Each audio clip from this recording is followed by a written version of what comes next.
won't you, really?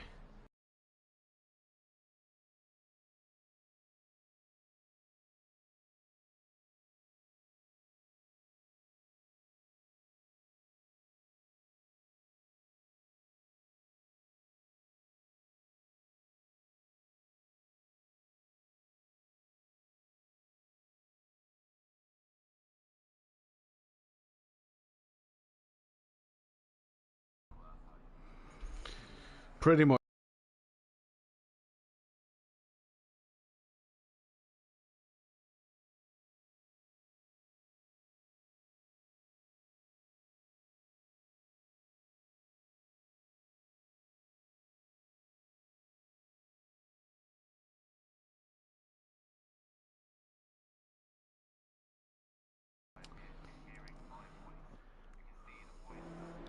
I can't while it's muted, but I've just unmuted it.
Good evening, ladies and gentlemen, and welcome to SimPlay Motorsport, back for another week of racing action. It is back on British soil, and it is here for Brands Hatch. It is the Brands Hatch GP circuit that we take to today. It's going to be an absolutely fantastic bit of racing and a fantastic day to be out here as a motorsport fan. I'm your host, Mathew Duffin, joined in the commentary box by Dan Davis, who we can hopefully hear. There is a new feature of Discord on the PlayStation app. We are trying to get it working properly. I will change the microphone to the PC if it doesn't work, so hopefully though you will hear Dan in a moment with no delay. So Dan, good evening, how are you?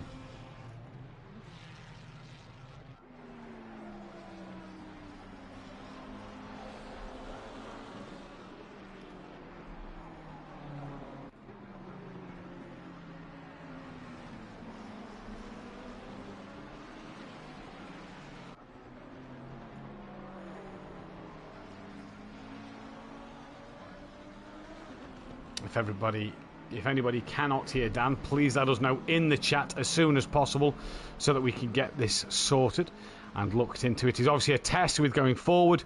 I know how to make it work otherwise, but obviously it requires me being on the PC Discord chat and not on the console, which will be fine for next week.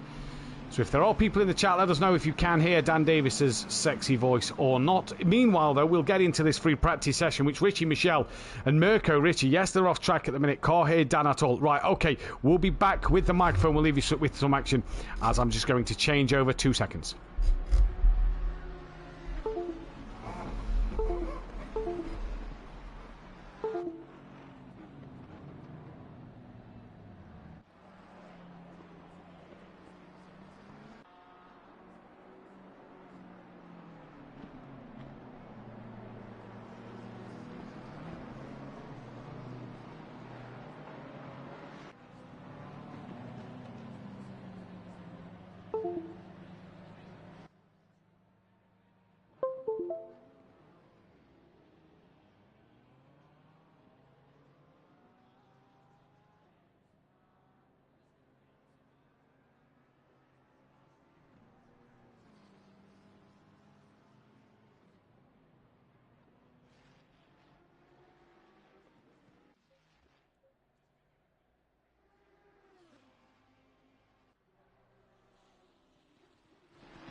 Hello everybody, welcome back to SimPlay Motorsport. Hopefully now you can hear my voice, and hopefully now you will be able to hear that of Dan Davis. Dan, can we hear you?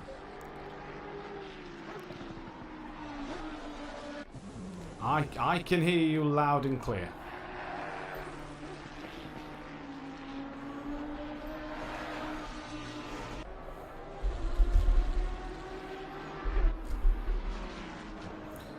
Yeah, well, I had it working with Tony earlier. I did my own Twitch stream just to make sure it was working with Tony. So hopefully this will be working again now. And hopefully nothing coming through. Everything is unmuted. Yes. Desktop audio. Can hear Matt. Still no Dan on stream. Right, 2 seconds. I knew that other problem. Okay. Now we should be able to be heard, both people. PN, can you confirm you can hear that? You do have an echo, by the way, as well. I believe you have an echo, so hello. Might check 1 2. Yeah, hello, I am here. Yeah, you can hear me now. Hello, everyone! Right, there we go, we have Dan. So we are back live then. Apologies about this. We will change this for next week so it will work properly and should be able to come through no problems. What I'll have to do is use my other PlayStation account in the commentary box instead of my normal one, so I can be in the Discord and the comms box, and then you should be able to hear both of us at the same time. So we are here, we are live. Hopefully there is no delay. Hopefully you can hear us all loud and clear and hear the stream perfectly fine as well. We're at Brands Hatch, the British roller coaster. Dan, it is week 3, it is rounds 5 and 6 of this Pro-Am Championship that has so far been rather fantastic. It has been a fantastic season indeed. It's been awesome, and I've been thoroughly enjoying watching the racing. It's been close. It's not been as much of a runaway as we thought it would be, and yeah, I'm intrigued to see what the British roller coaster has it for us this weekend. A very tight, twisty circuit. Only really one long straight, but other than that, it is all about the mid to high downforce kind of layout. There's high speed and medium speed corners, only a couple of slow speed, and this is the challenge of Brands Hatch. Constant level changes and a real circuit that not just tests you for your drivability, but your concentration and also for your overall driving ability, because it is not easy to pass around here. It is not easy to pass at all, and that is going to make it very interesting going into tonight's race. And as we can see, Richie Michelle currently the fastest out there in practice with 8.5 minutes to go. That is from Robert Smith. Dizzle is then currently sitting P3 and Richie's P4. Dennis Hansen, new driver to the grid today, the Danish driver from Denmark, is making his first appearance in the 666, sorry. That's a force of habit, that is, from the party chats. In the 666 McLaren 720S Evo. We also have another new driver out there on the circuit, the Unmistaken Identity, if I can find his name. Is he a Lambo by any chance? He is a Lamborghini Evo 2. I'm just it's Bruno then. Is it? Oh, so his name's Bruno. He didn't sign up with Bruno, but it is Bruno Diaz then, in the black Lamborghini Evo 2. Yeah, and the only reason I know that is because I think that Lamborghini around this circuit should be quite good around here. It should be, and as I say that, he goes up into second place. So there's me carrying on what I think could happen tonight. The Lamborghini, from what I can tell, is going to be one of the strongest around here, as will the McLaren. But yeah, a couple of new boys to join us here tonight, Matt, and they were just on the cusp of either being in Pro-Am or Pro, but obviously they've ended up in the Pro category, and we'll see how they get on tonight, because obviously it's one thing to just do your hot stints, it's another to actually get involved in the racing and in the thick of it, especially with the likes of Max Mulder, Dizzle, Graham, John Goudet, Richie, and all of them. It's definitely going to be a challenge for these new boys. It is going to be a massive challenge for all the new boys. It's going to be a massive challenge throughout the evening so far. Don't forget, it was the first round of drop scores that got taken into account last week, so your lowest score from week 1 to 10 is your drop score. For the two new drivers, that counts as from today. They wasn't signed up for the first 2 weeks, meaning they wasn't able to use them as their drop score, so they will sort of get theirs as from next week when their first score is on the board properly. But the championship standings looks a little like this, and it is Max Mulder who leads the way, 1 point clear then of Diz, who is in second place, who drove fantastically at the moment. He seems to be one, though, that seems to have his rear end tapped a little bit. After that, it is S2M Burrabex, who for me has been one of the standout drivers this season. He's been absolutely fantastic. Justin Winter behind him. We've seen how well he drives that Porsche, and he's making it up really good at the moment. Or Smith got his first win at SimPlay Motorsport last time out. He's looking to go back-to-back here at Brands Hatch after his first win at the Red Bull Ring. He sits P5. Tim Venting's P6. He's not here. Mirko Ricci is P7 at the moment, from John Goudet then, who is in P8. P9 is Naval Orti Gomez, who is there in his Ford Mustang, down in 18th place. Fat Bloke is P10. He's currently down in 24th. P11 then will be Richie Michelle, your current quickest driver out there, and was the quickest last week, but couldn't put it into that race run. After Richie Michelle, then it is P. Williams, who comes with his Lamborghini. There it is in the Stage 2 Motorsport colours. After P. Williams, we have Sam and his Aston Martin. What can the Aston Martin do around here? Looks like it could be a good circuit for the Aston as well. B. Craig is the next driver in that list, who's had an up and down season so far this season. He currently sits in 11th place overall. He's still out there on the track. Got that disconnection at Snetterton week 1, which cost him a podium chance. Then it's the cranky duckhead. He is not here tonight. Diego Flores is next on that list in his Porsche for the FSO Juniors. After him, it will then be Dean. Now, this is Ferrari Dean, not Dean Wasaki. He currently sits in P17. Micro J's is P18. Then it is D Bell, who we've seen glimpses of pace from him, but we've not seen his best, I don't think. And I'm just struggling to see D Bell on the list. Nope, there he is. There's D-Bell. We've got him on the list. After D-Bell, it is Tucker, who is back this week. Then it is Kieran Argent. Now, I'm going to be interested to see what Kieran Argent, Monkey Boy, and Gomez can do, because we've not actually seen the Mustang on English soil yet. So it's going to be fantastic to see what it can do around this circuit, completely different to Snetterton. After Kieran Argent comes then DJ Phil, who's currently up to 16th place. In testing, it looks like he's got rid of the steering wheel and he's gone back to the controller, so going to be interesting to keep an eye on him. John Andrews comes after DJ Phil. Then after John Andrews, it's Dean Wisocki, who will be on a qualifying ban tonight, as will Mirko Ricci, and suffered minus 10 championship points for failing to respond to the stewards in the ticket system. This is a new rule for this year, where it's minus 5 points, not per ticket, but per race, each time you fail to respond in a ticket. There was 10 points deducted for Pacina in Pro, and there was 10 points deducted from Dean Wisocki, so he is down in 25th. He's ahead, though, of Graham, who returns after his holiday, and he's currently sat up in 9th place. Dizzy heights to 9th for Graham. Then it is the Jekyll, who I cannot see in the lobby at the moment, so no, can't see the Jekyll in here. He's not in currently with his BMW.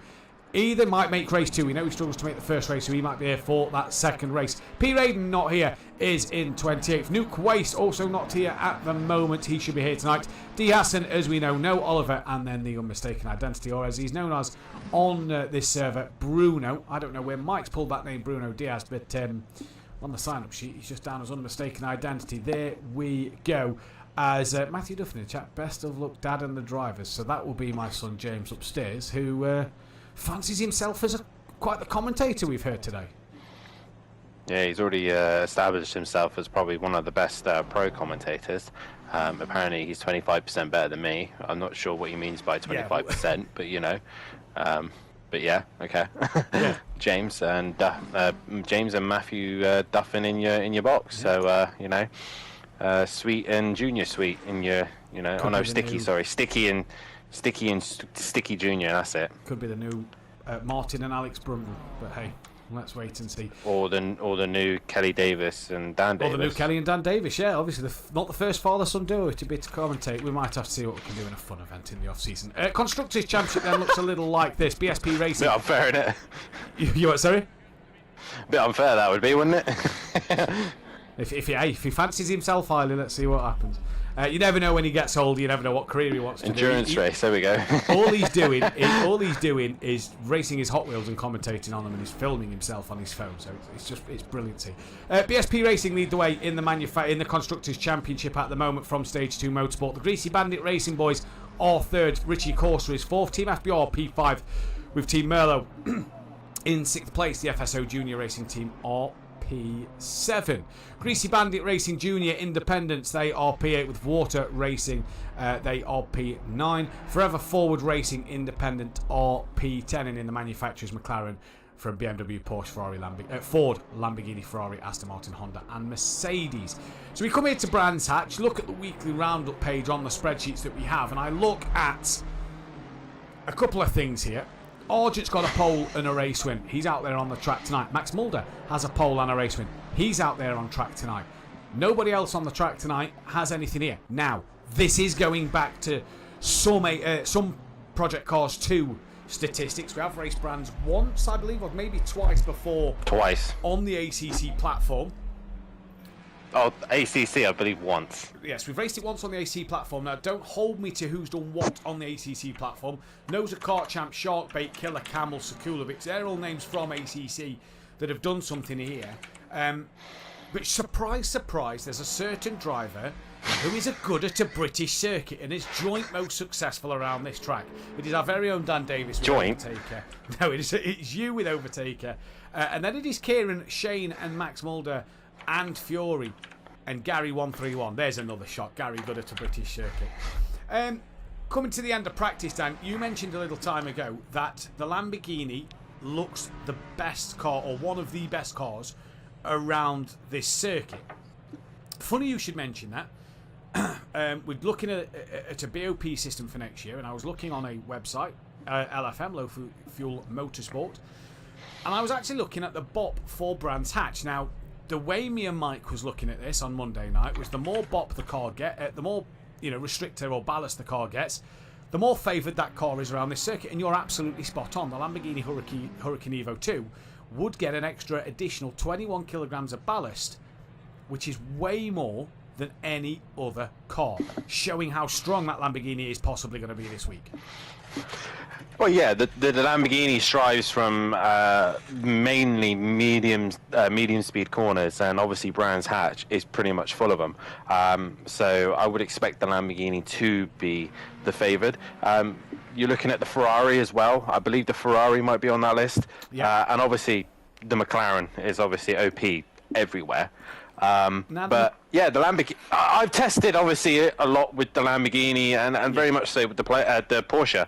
Everyone knows pretty much that I'm a Volkswagen person, and I will test basically 3 cars, and that's it.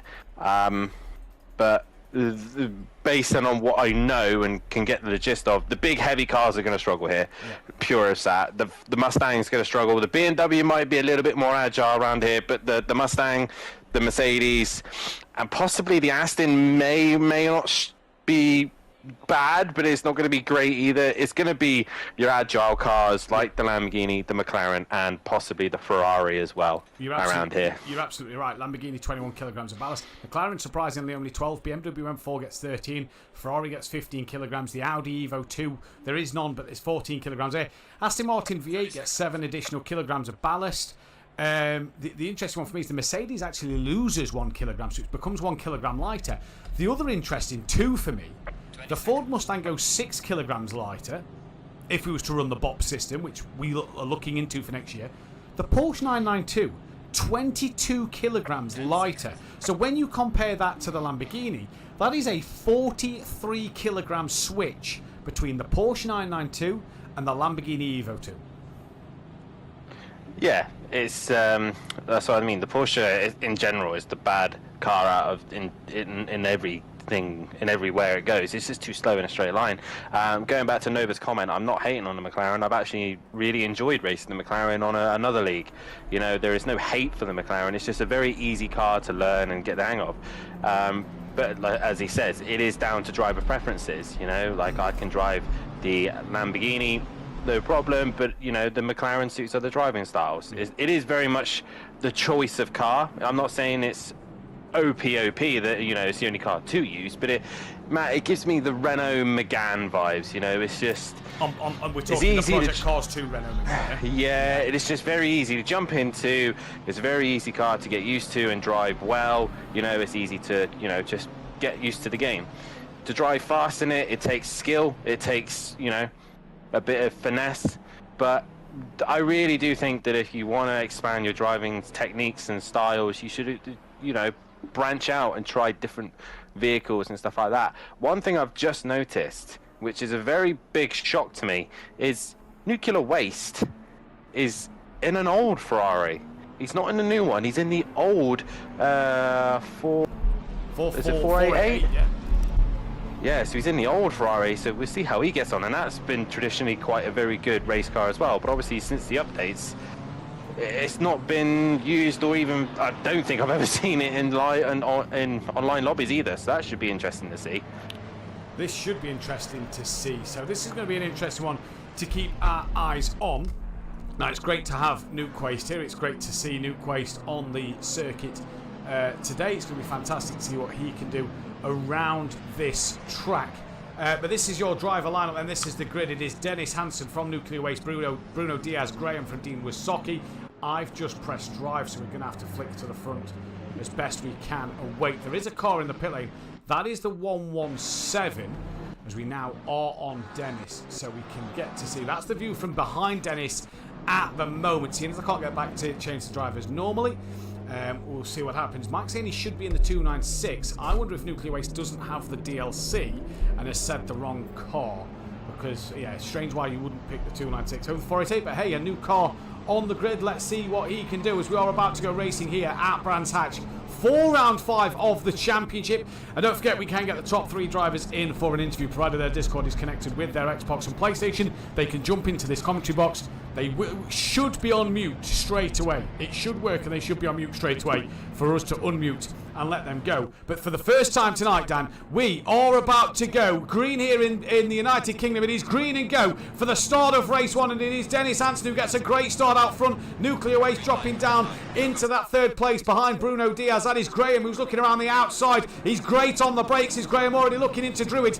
Now looking up the inside of Bruno Diaz. Can't get it done. That's Dean Wisocki and John Andrews just having a bit of door-to-door contact. Kieran Argent looks like he's managed to come through the pack a little bit there as they come down through Druids towards Graham Hill. Ben, DJ Phil has got Tucker. Is that Tucker? No, sorry, that's D Bell right on the back of him. They're going to come through sector 1 momentarily, and we're going to get to see what happens here. But it is Kieran Argent looking racy already at the moment in this race, Dan. Him and Sutty have got a great start out front.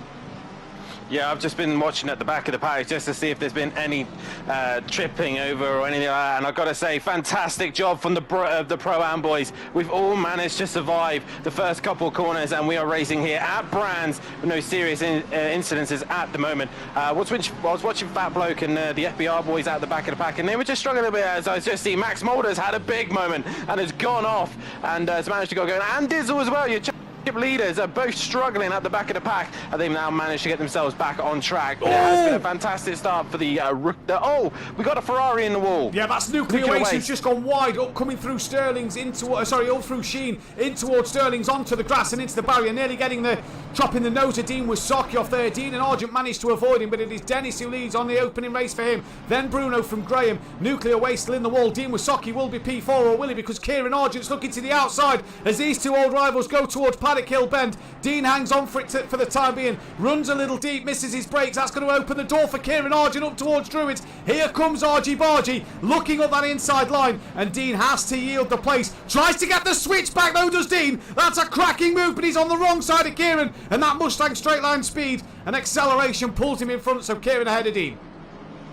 He is indeed, and Graham now starting to look at Graham started to put pressure on Bruno, pushing the pressure on that Lamborghini in all black. Oh, Graham nearly has his own moment there as he just drops the rear, and it looks like Graham is looking trying to recover as our mics are slightly ahead of the stream.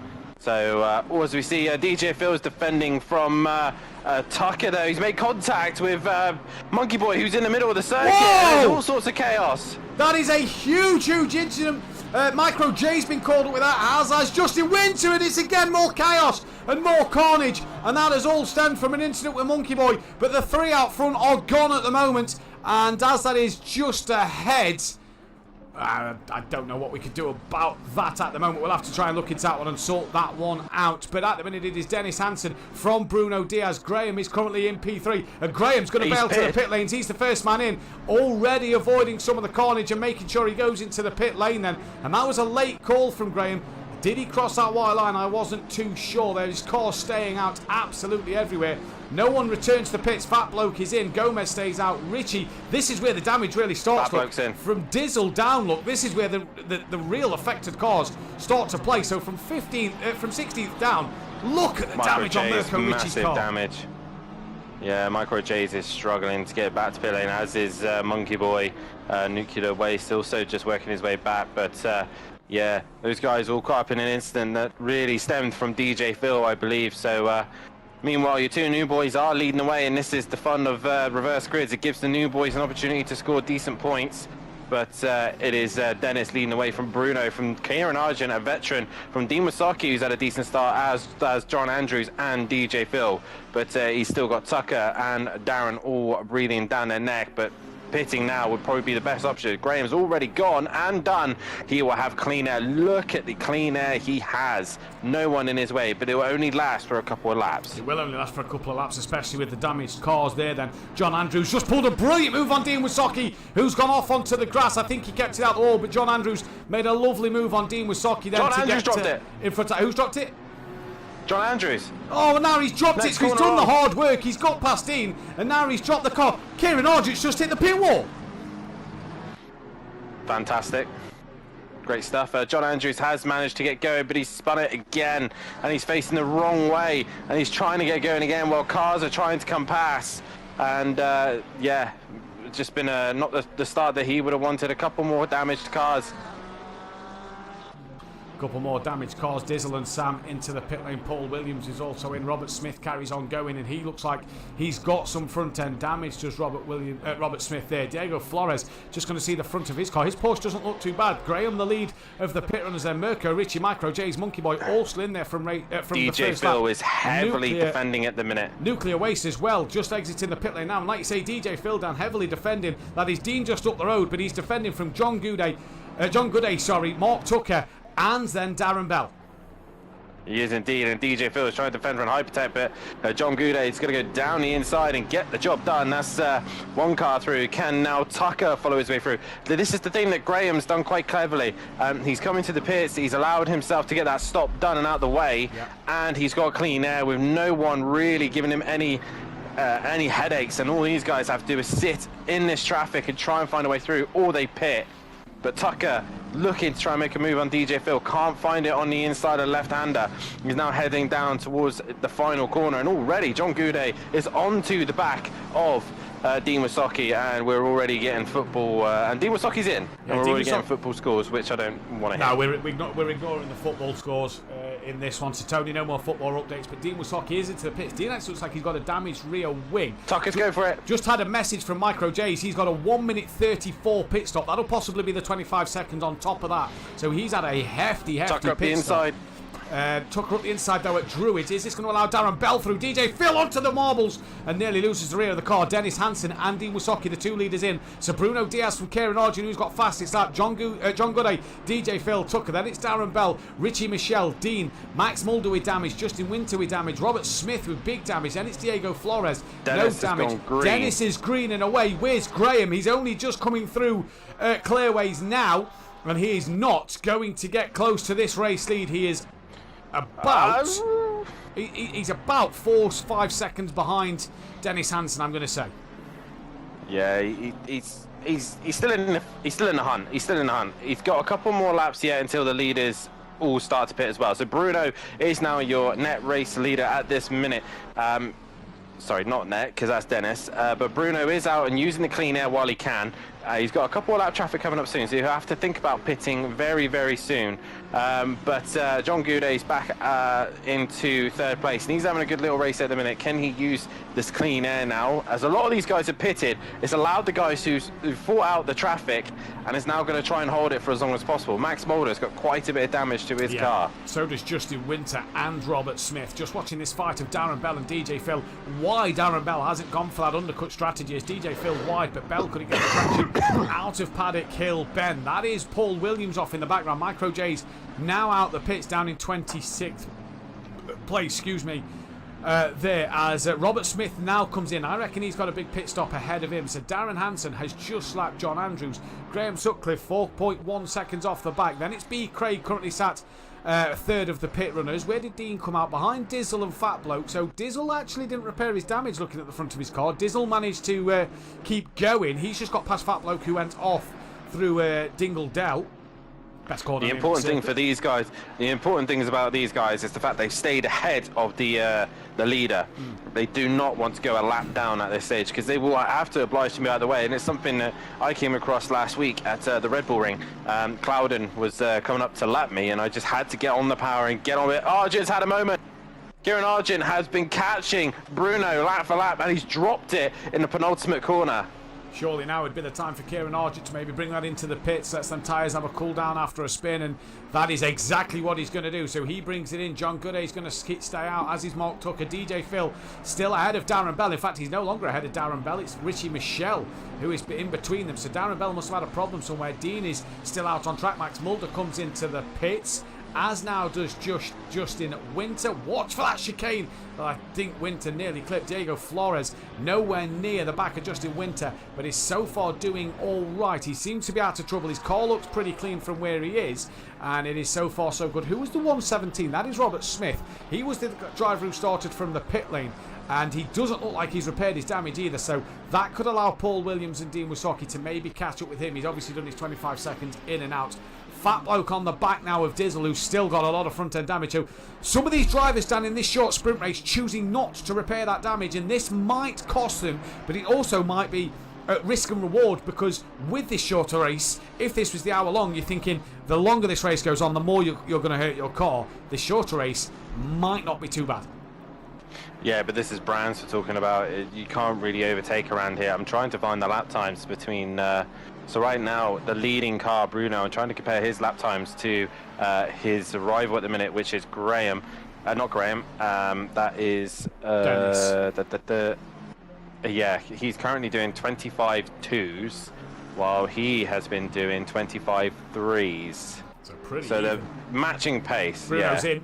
So Bruno's pulled the trigger and is coming to the pit lane. Dennis has just come through Hawthorne's, and so he himself is now looking to maybe just, you know, try and overcut him, but he's had to overcut him by a long way, because Bell, who is now actually being held up by Diego Flores. Diego Flores goes wide and lets Bell through, but lets Dennis through, sorry. But when you think about it, the damage could be done, and Diego Flores didn't have to move out the way. John Gooday also in the pits. Bruno's green. Done. He's now moving. Dennis is just coming down towards clearways. This could be massively tight. It's only a short pit lane. Bruno not yet off the limiter. Dennis Hansen is now coming down the start-finish straight. Yeah, Bruno's still not off the limiter. Where's Graham? I think Bruno should stay ahead of Graham. There is Graham. There is Bruno. Graham tucks to the outside. He can't come across the pit entry line, but swoops around the outside of Paddock Hill Bend, and Graham moves himself up into P2. So Dennis, the overcut, just not going long enough, or just not being able to pump in enough quick lap times.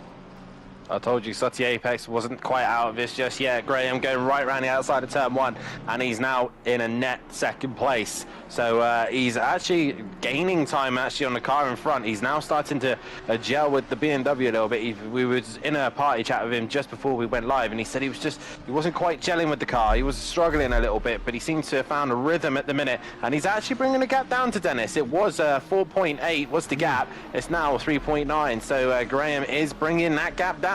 He is indeed. Diego Flores' pit stop is done. He's down the order in 18th place. Vorta Racing, the Vorta Racing team of Darren Bell, not doing exactly how he wanted to. He's still not gone in for that undercut. They come out and put a lap on Diego Flores. But DJ Phil running P3 at the moment has a wiggle through Paddock. That's going to allow Darren Bell through.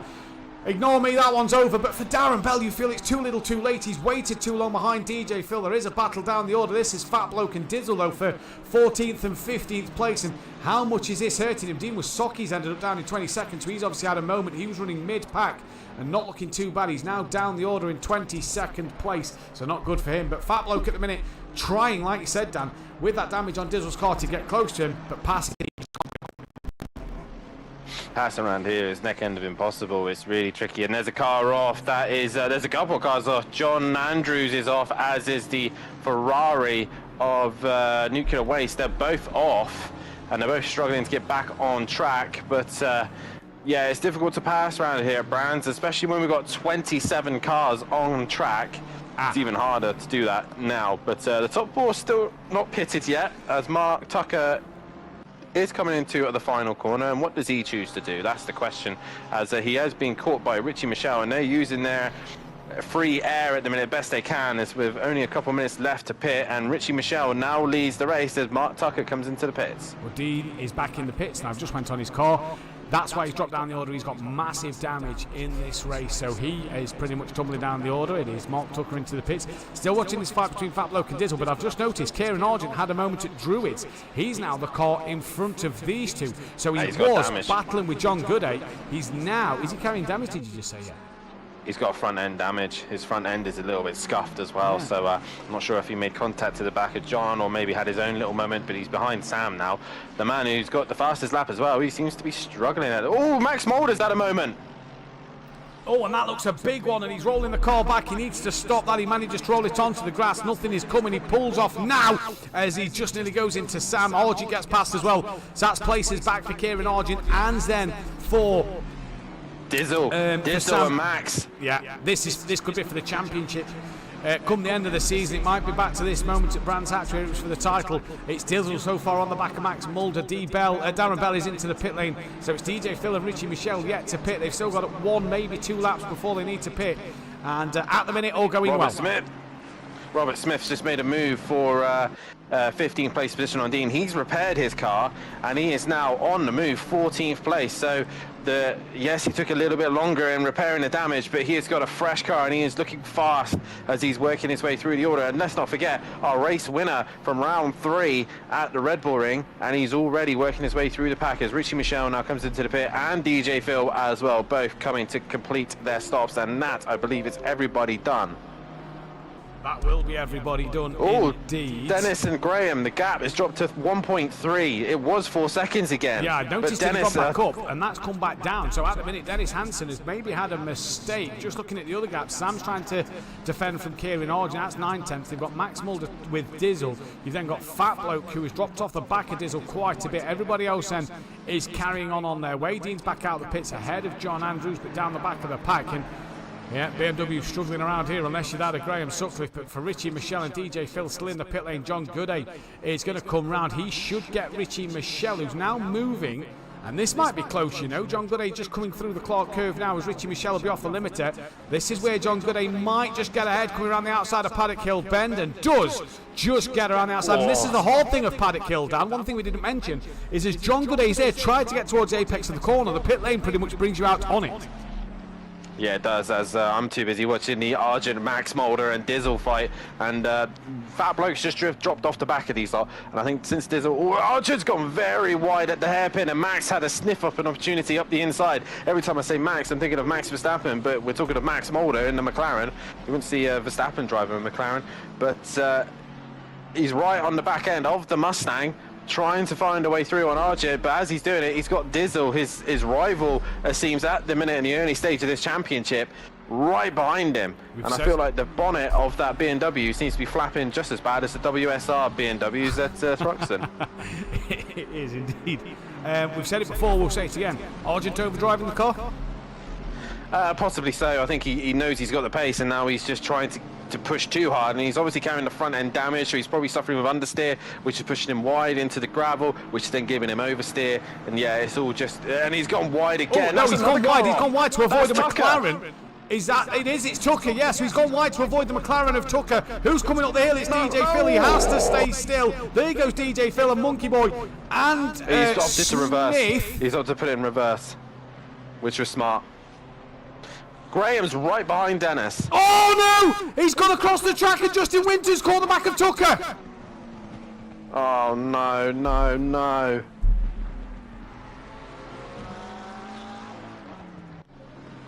Just it was going so well for Tucker, it's all gone horribly wrong. Meanwhile, Graham and Dennis, 3/10 separating them.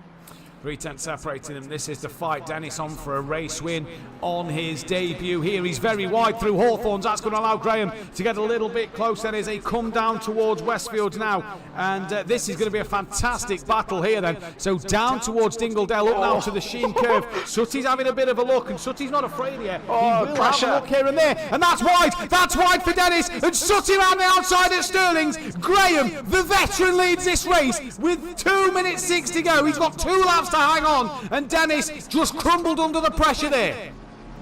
What a move. That was the move from Graham. That was a fantastic job there as he goes right round the outside of Dennis. Dennis just cracked under the pressure. Too many mistakes, and that's it. Graham, the veteran, goes around the outside. Bruno, meanwhile, as he's in his own little man's land, as John Gouday's nowhere near him, and Richie Mitchell is trying to catch him. Meanwhile, everything is pretty stable as Max Mulder has lost out to Dizzle. So Max Mulder has lost out to Dizzle then. I wonder what's happened. And now Fat Bloke is right behind him. Yeah, he's lost out some time to Dizzle as Max Mulder then in this race. So Fat Bloke now coming up the back. This is going to be interesting here. Round the outside tries Max Mulder as Fat Bloke's up the inside. They just go shoulder to shoulder. Bit of contact between the two cars. Max Mulder might hold on in there, and he does hold on in there. Good evening to Peaceful Step, that and to Benedict Varga as well. Good evening to everyone as we're in the mix of some great racing. Meanwhile, Dennis hasn't allowed Graham to disappear. He's still there, maybe using his lines. There's also, I'll just go on board with John Goudet, who had a big moment coming into the GP loop, and that's allowing Richie Mitchell to get right behind him once again. Watching Esteban Burrabex down in 20th place. He's getting side by side with Diego Flores in towards Clark Curve and Clearways, but he can't make the move done. Burrabex has still got damage to the front end of his car, so he is excuse me, he is walking wounded. He's got Navalati Gomez on the back. Dennis is right on the back of Greg. Graham has a twitch. So Graham's having a few moments now. He's got to hang on in there for one lap, Dan. It's this or never for Graham. Could be the first win of the season for him, but it also could be the first win for the new man, Dennis Hansen here. The man from Denmark versus the man from Middlesbrough. Who is going to be the one to take it? Graham, the veteran here, will know everything to do. We don't know much about Dennis being new to the league today. Literally got his hot stint in and signed up this morning. So he is brand new to SimPlay Motorsport, and it's going to be great to see him and Bruno on the podium. But it's Graham. Can he hang in there for one more lap? We know what Sati's like. He'll be overthinking it now, and he'll make his own little error, just trying to keep it facing the right way. But meanwhile, Argent is still under some immense pressure from Dizzle right now, and Dizzle is really trying to gain as many points as he possibly can while Max is behind him, but they seem to match one another, and at the minute, Argent's doing everything he needs to do. But back to the front, Graham is extending the gap, but he just needs to survive the final sector now. Get through it. He's run a little bit wide, ever so slightly. The McLaren, this is where it's strong. This is where it should gain some time on the BMW, but he's gone wide. No, Dennis that's it. Made a massive mistake. That's it. He's gone so wide. That's the mistake that Graham needed him to make, so that he could be the man to come home and take BMW's race win. And it'll be Graham's first win for a while. And it is going to be Sooty Apex, the wily old veteran, to take home his 20th race win and to become another race winner this season in Pro-Am. Sooty wins in the BMW here, round one of Brands Hatch. Hats off to Dennis. What a debut that was. Great second place for him. Bruno takes P3. John Gooday is a mile behind the top three. Looks like though he's going to come home for that P4, just ahead of Richie Michelle in P5. B. Craig is a little further back for 6th place. Just behind him is Sam. Great race from Sam, that, to be fair. Good Dizzle pace from Argent him for P7. Dizzle did get Argent, and in fact Argent fell into the clutches of Max Mulder. Well, Fablo got past the pair of them. So what So happened Max Mulder there? dropping to 11th. Robert comes home for 12th. DJ Phil is going to come home for 13th place. Dean for 14th. Justin Winter 15th. Darren Bell is just going to hang in there for 16th place position ahead of Monkey Boy, who is currently down in 25th place after major damage. Mark Tucker was looking so good earlier on. He's going to come home for 18th for Izzy, because Gomez is hunting him down in 19th place position, with Diego Flores coming home in 20th. S2M Barabex is back in 21st. M. Ritchie in 22nd, Nuclear Waste in 23rd. Micro J's coming towards the line. He'll cross the line with the fellow BMW driver of Dean Wasocki for 24th, 25th and 26th, and John Andrew come back out for 27th place, as I will save the replay and try and find out exactly what happened to Max Mulder and Fat Bloke and Argent. That was absolutely incredible. That was a race to remember, and let me tell you, you're not going to want to miss that, because it will be going the same way in race 2. Qualifying and that second race will be coming up momentarily. Do not go anywhere.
Ladies and gentlemen,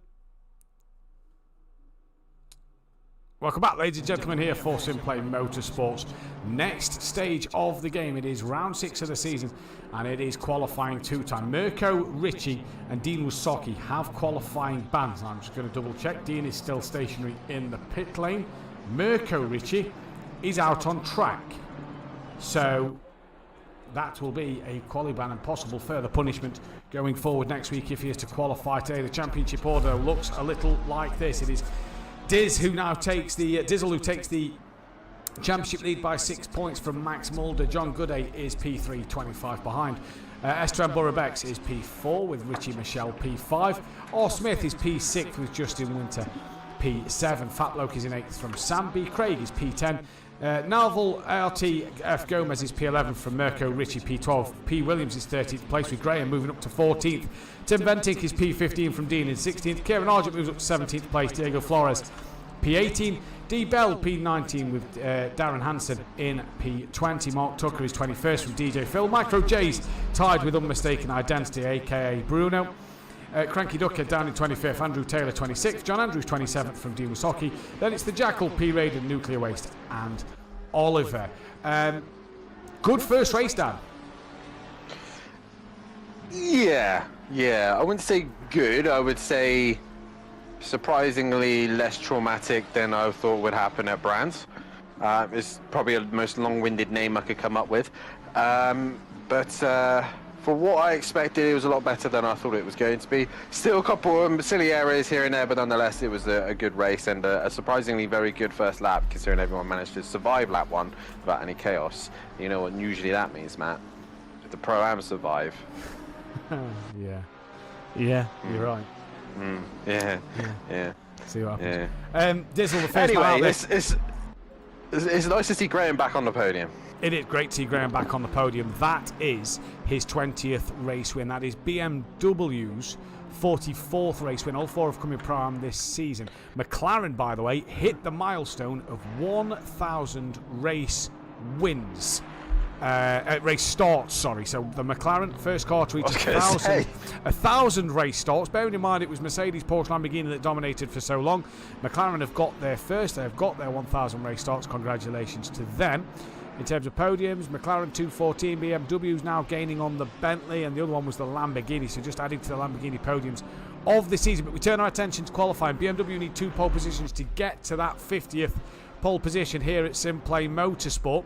That pole for Graham, what does that do? Puts him on 53, puts him ahead of Andy now in the all-time pole position list. Dizzle from Sam, from Justin Winter, from Diego Flores. We'll catch a car at the end of the lap. That is the 1-8. That is Paul Williams coming towards the line before the car 3 of Max Mulder will get there. So where does Paul Williams go? He moves up into P4. Max Mulder puts it on the front row of the grid. Let's go down and find car 53. That will be DJ Phil. He's got a few cars in front of him. The 666, that is of Dennis. He goes up into P9.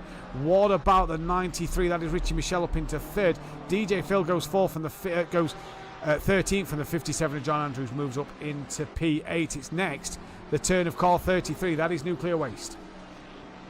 Yeah, it is, and M. Ritchie did manage to put a lap time on the board, so he's going to have to take a trip to the steward's room and discuss why he qualified.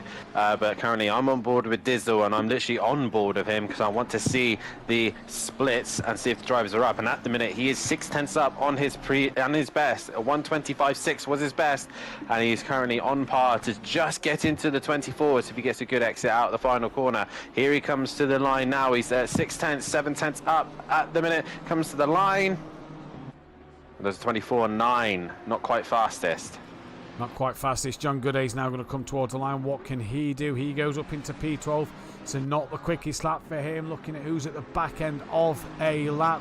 The car 46 Argent is in there. That's Kieran Argent. A few others are in there with him. Argent coming towards the line now. Fastest lap in race 1. Only 15th fastest in this qualifying session. We're now going to turn our attention to the 666. Argent then ruins his next lap. So good job. He's got 10 minutes to go again. This is Dennis Hansen, who will not be at the front of the pack for this one at the moment. 2.6 seconds off that pole, but he's 1.3 up. This will half that deficit to the leaders. Goes up into 13th place. Car 57, John Andrews is coming towards the line. It's the 53. DJ Phil goes P17. John Andrews stays P20. Currently, I'm on board with Fat Bloke. He's now coming to the final set. Currently 6th at the minute. I said the Mercedes wasn't very good, and Fat Bloke's making me eat my own words at the minute, as he's currently 5 tenths up on his previous best. He's lost it into the final sector, so he's only now 4 tenths up. He comes to the line now, and he crosses the line. He's done a 25.4. He's now done a 25.1, making me really eat my words. Good lap time there. Dizzle's improving again. Dizzle, he's 3 tenths up. He's up, and he's only 600ths of a second. Where's that there? 4 Off tenths. the back of Max Mulder. Bruno Diaz has gone on provisional pole, but Dizzle comes and smashes that one. It is the 204 car of Justin Winter who will be next to the line on a valid lap. What can the Porsche do around here? Going to be an interesting one to see then. Can Justin Winter do anything? Moves up to P8. Graham is currently on a lap as well. He's stuck behind Darren Bell. He's 8 tenths up his best, and he's just made a mistake going through the middle sector, so he will not improve this lap. Here comes Max Mulder. Does improve and finds more than enough. He finds 6 tenths. He's gone 3 tenths quicker than Dizzle, so it's game back onto Dizzle now. What about DJ Phil? He's the next man on a lap time before car number 23, I believe that is, a Mark Tucker yet to set a lap time here. DJ Phil stays 21st. What about Mark Tucker? What can he do? Currently strolling through as once again Fat Bloke is on an improvement again. He's currently 4 tenths off his best, and he's actually found more time in the final corner again, so he's 4 tenths at the minute. He's on a 25.1. What is it going to be towards the line now? There's a 24.7, and Fat Bloke really liking the conditions here at Brands in that Mercedes.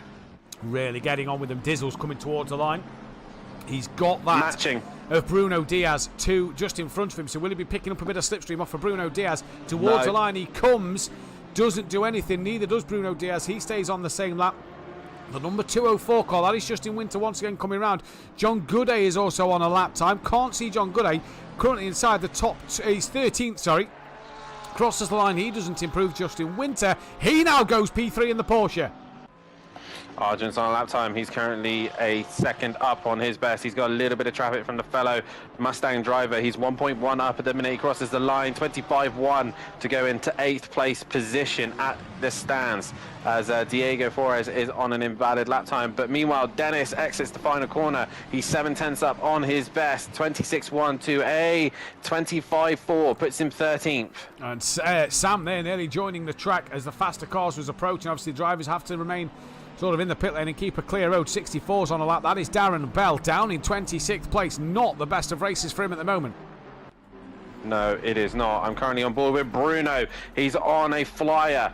4 tenths up coming into the final set. 6 tenths now. His best was a 24.9. This Lamborghini's hooked into the final few corners now. He's just made a slight mistake there, but he's dragging Dizzle with him. So he's got currently 5 tenths. He's half a second up on his best. He's bringing Dizzle with him. He's 3 tenths up on as well. So here they come. Bruno first at 24.3 as Dizzle crosses the line and goes faster with a 24.2. Look at how close them top 3 are. It is fantastic here in qualifying. It's Mirko Ricci, who shouldn't really be qualifying in this session. Next one to complete the lap, so we are going to come off of him, as he should not be taking part in this session. It is Gomez then in the Mustang. The leading Mustang driver at the minute is Kieran Argent. And where's your race 1 winner? Graham Sutcliffe in the pits, a second off the pace, down in P12.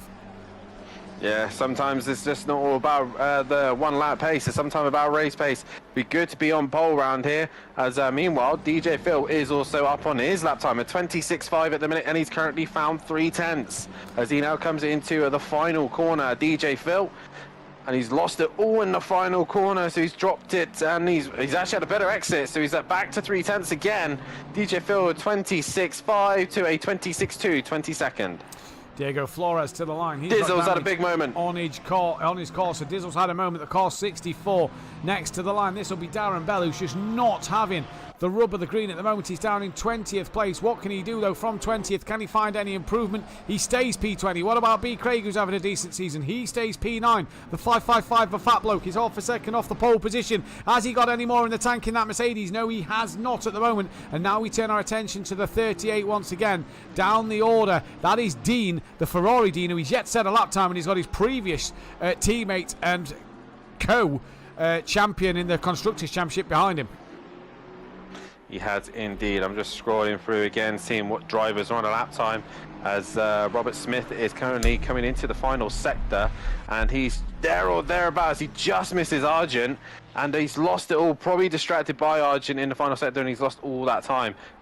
Dean Wasaki, no, Graham's right on the rear wing of Max Mulder and Argent, and they're all just trying to find themselves space, and it's really difficult to do it around here. Meanwhile, Sam is on par with his best lap time at the minute. He comes into the final corner, and can he find that grip? Can he find that little bit more? And I think he's only going to, he's lost a 10th this lap, so Sam not improving this time round. He's not at all. DJ Phil's the next one to the line, needs a 10th to go ahead of Tucker, needs a couple of attempts to go ahead of Darren Belly, gets that 10th to go ahead of Tucker and manages to move himself up the order. Car 23 is coming towards the line. I can't see where car 23 is. That is Tucker, who didn't improve on that time round. Car 333 though of B. Craig. There's still 4 minutes left of qualifying. So many laps you could put in qualifying here due to the fact that it is such a short lap, and B. Craig improves but stays P9. It is then car 38 that is the next one to the line, and that is the Ferrari Dean, the only man who's not set a lap time. No, it won't be Ferrari Dean.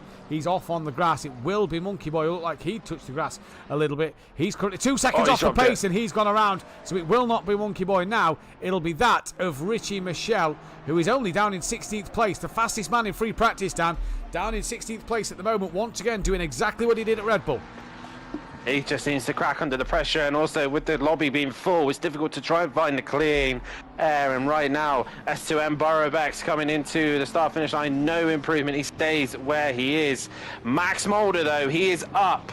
He's currently got 2 tenths right now. 3 tenths going into the final corner. Max Mulder is on for a scorcher here. This could be an absolute blinder for Max Mulder. He's only 3,300 behind Dizzle. He now goes 2 tenths quicker than Dizzle. That is absolutely fantastic. It is car 18 that is the next car towards the line. That is Diego Flores. Bit of damage on his car, so it's going to be interesting to see what he'll be able to do in this lap. Then it is the 117 of Robert Smith, race winner last time out. Here comes Diego Flores. He doesn't improve. What about Robert Smith down in 8th? 8 tenths off the pole time now. He's got car 23 behind him. That is the car, I'm not sure who of. Robert Smith improves but doesn't go up any places. What about Fat Bloke entering into Clark Curve? Excuse me. Can he find any time here to improve? Can he move it up the order? No, nothing from him. Dizzle needs to start finding that time, and I think I know where he's losing it. It's the first sector. Meanwhile, I'm looking around to see who else is on a lap, and Richie Michelle is on one. He's in the 93 Ferrari, and he is currently 3 tenths up on his current best as he goes into the final corner. 24.7 is the lap time to beat of himself. He comes into the final corner now. He's just under 3 tenths. Where is this going to put him? He crosses the line, and it puts him P4 with a 24.4. The 113 of Gomez is just the next man to qualify. He's now coming through to the start line. 75 got across the line. Dizzle didn't find any time, and Gomez doesn't find any time. It's next going to be that of the 96 of Sam, who is coming towards the line. They're all about to start their final flying lap of this session. Sam will be the first to finish. He is the one who's on his last lap. Everybody in front may get one more in. DJ Phil will start his last lap, as will Max Mulder, who's invalid at the moment. Car 8, that is Hypertech, who is all the way down in 20th position. Yeah, he's struggling. He's 3 tenths down at the minute, and no improvement on that one. So again, I'm just scrolling through to try and find the next driver. That is Dennis, and he is not any improvement at the minute either. He's currently a second down on his personal best. The driver's finding the limit now and can't seem to find improvements. No, Dennis, like you said, the next man to the line. He will get one more run at this to see if he can do anything. Looks like he's just got a bit of a scuffed front splitter. The 93, that is Richie Michelle, should get one more lap in here. I reckon it's Burra Bex who is the first driver to finish this session. To those who haven't got an invalid lap time, the 333, that is B. Craig. He is done. He stopped on the yellow flag. So here comes Richie Michelle towards the line. He comes now. He'll get one more lap in. What is it going to be from Richie Michelle? Stays where he is. The 75 is next. That is Dizzle. 2 tenths off. No improvement. He won't improve. It is now down to Dizzle. I think John Andrews might be just there to get another lap. It will be. I think Jackal just misses out. He comes to the line now. Does the Jackal, currently 18th? Does he improve? No improvement. That is his session done. The number 3 of Max Mulder, I believe. He's in the final corner. He is indeed. And he's matching. He's there, but improvement. He's going to match it. Missed out by 3,000ths of his own time. Here comes John Gooday. Is there any improvement from John Gooday at the line? No, stays P20. Robert Smith goes up into P7, so he improves. Then it's the 666 then of Dennis Hansen. On his debut, he's took a podium. He's got a bit of a scuffed front splitter on his McLaren, but he's now going to come to the line. That is the 18, the car behind that has invalidated its lap time. So we now turn our attention to the 93 of Richie Michel and then the 75 of Dizzle. So this guy needs half a second. Dizzle needs 3/10. Which one's up though, Dan? Dizzle. Right, so Richie Michel coming to the line first. He comes into Clark Curve and Clearways now. What is he going to do? Has he found half a second? Can he get this to the line? Can he put it on the front row of the grid? No improvement, so we turn our attention to Dizzle. Dan, what's he doing? Dizzle's lost it. He's lost it all. He's lost it in the final corner, and he is going to miss out on pole position here. So Max Mulder will take another pole position here in SimPlay Motorsport and in the Pro-Am. Absolute great qualifying from him. Really was fantastic to see from Max Mulder, and that will be his third pole position in a row. The man is on a bit of form. He is indeed. No longer do we need to call him Max Verstappen. We need to call him Mr. Saturday, aka George Russell, because he just seems to be able to pull out the qualifying lap times when he needs to. I think the first time round, though, at Snet, the very first qualifying went to Dizzle, but ever since then, it has gone the way of Max Mulder. I nearly called him Verstappen then. But the shock for me was Bruno. And obviously, it shows as well how good the Lamborghini is actually around here. Yeah. Bruno coming in on his second race, and he's in the top three. And again, he could have a very good start to this race. We've got the Richie Mitchell and M. Ritchie together. M. Ritchie is under investigation because he wasn't meant to qualify. So we'll see what happens with that. But Robert Smith, another solid qualifying session from himself. But once again, you've got to look down to the veterans of Argent and Goudet and Monkey Boy, DJ Phil, and Graham as well, all struggling that session. And this is the problem with Brands Hatch. It's just getting a clean run and a clean air around here, as it's very difficult to do. Very difficult to do indeed. Micro J's, I don't think we got to mention in that qualifying session. He starts 17th place. He's down the order, which isn't bad for him, actually. He'll probably take just being outside that top 10. Nuclear Waste being in 20. In the BMW as well. I do think the bit of Dizzle just seems to have the BMW hooked. But I do think that you can just see the other BMW drivers, most of them, including Graham, the Jackal, Micro J's, down in the lower half. There's only two BMWs at the front, and that is Robert Smith and Dizzle. And we know both of them have got race wins today, and Graham is the third BMW winner. He is indeed. So let's see what will happen then. So that is another pole position for the McLaren, putting McLaren on 74 now, so it's doing rather well, and that puts Max Mulder on 18 pole positions. That ties him with myself on 18 pole positions. He's hunting down after the Overtaker, and the way this season's going, you know, Overtaker hasn't looked the outright fastest with the likes of Sully, yourself, and RB Racing. So how many poles he'll get this season? Sully hasn't even turned up. Max Mulder could jump above Overtaker. Yeah, possibly so, but we do also remember that it's a lot more harder to do it in the pro category, but nonetheless, Max has still got to do it. He's only just done it in front of Dizzle, and Dizzle's really giving him the hard time. It's great to see this fight between them, but they always seem to have contact at each round so far. We saw it at Snet, we saw it at Red Bull Ring. Are we going to have the same here at Brands? That is the question. And then obviously, we look to then next week, which we make our first American tour towards Circuit of the Americas, and make sure all the drivers, if they're listening, they do have the American pack downloaded, because we'll be spending a lot of time in the US, as Sky Shondomai will be very happy about. But yeah, since every race we've done so far, Max and Dizzle have made contact with one another, but it seems to be always Dizzle who is in front, and the contact made from the rear. But Matt, about to go racing here. Who would you pick to be your race winner? Fancy Dizzle. Yourself? I'm gonna go for an outside bet. Go on. I love an underdog. I love an underdog. And obviously, you know, I'm repping the shirt tonight. I'm repping it right now. I'm going to go Bruno. I'm going to stick with my fellow Lamborghini driver and see how he gets on, you know. He stays out of trouble and he might be in for his first win at his second event. Well, let's see. The polls going up for the top 4 at the moment, so let's see who does what. It's an all-Dean back row. I don't know if we've mentioned that one. It is Dean and Dean on the back row, and it is Max and Dizzle on the front row. So McLaren and BM at the front, BM and Ferrari at the back. But who is going to come out on top? And can I just say, Dan, 5 manufacturers in the top 6. That is fantastic. Awesome to see, and that's what we love about brands. It's all shaken up all around, but it is a Great Britain versus Germany front row, McLaren versus BMW, and as we've been seeing all season, Max Mulder versus Dizzle, the 3 versus the 75. Who's going to take the way? Get your votes now, as we're about to get underway for the second time here in British soil. We are indeed. They are round clearways and are on to the start straight now. Who is it going to be? They all start to line up at the back of the pack. There's a bit of a gap at the back, but we go green and go here for the second race of round 6 of the season.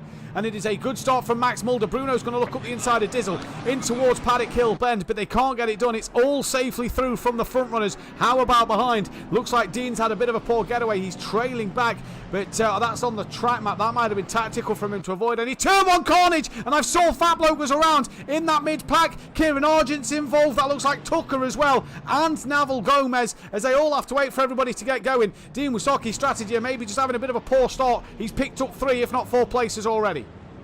Yeah, Fat Bloke's got going again, and he is back of the pack. And already the Lamborghini driver's got nothing to lose as he's trying to attack the leaders, but he's dropped it and made a lot of mistakes here as he's now under pressure from Richie Michel, and it's allowing the top tier of the championship to disappear. So Bruno under some immense pressure, and I do know that Lamborghini struggles with tyre temperature and pressure right at the beginning, so he's got to get through these cautious corners as quickly as he can, and he seems to be doing so as now Richie Michel is under some pressure from Justin Winter in the Porsche. Fantastic run for him as Bruno bounces over the curb, and now the Porsche looking to attack the Ferrari. The Porsche looking to attack the Ferrari, and just behind these two it is Robert Smith who is trying to there. No, he's not. He's in the wall. He's in the wall at Dingledell. So Robert Smith was P6. He's no longer there. He's in the wall. And Graham has gone from 12th. He's on the back of the one of the newbies. That is Dennis Hansen attacking B. Graham's going to tuck underneath the pair of them coming through clearways. Here he comes. Look, once again, the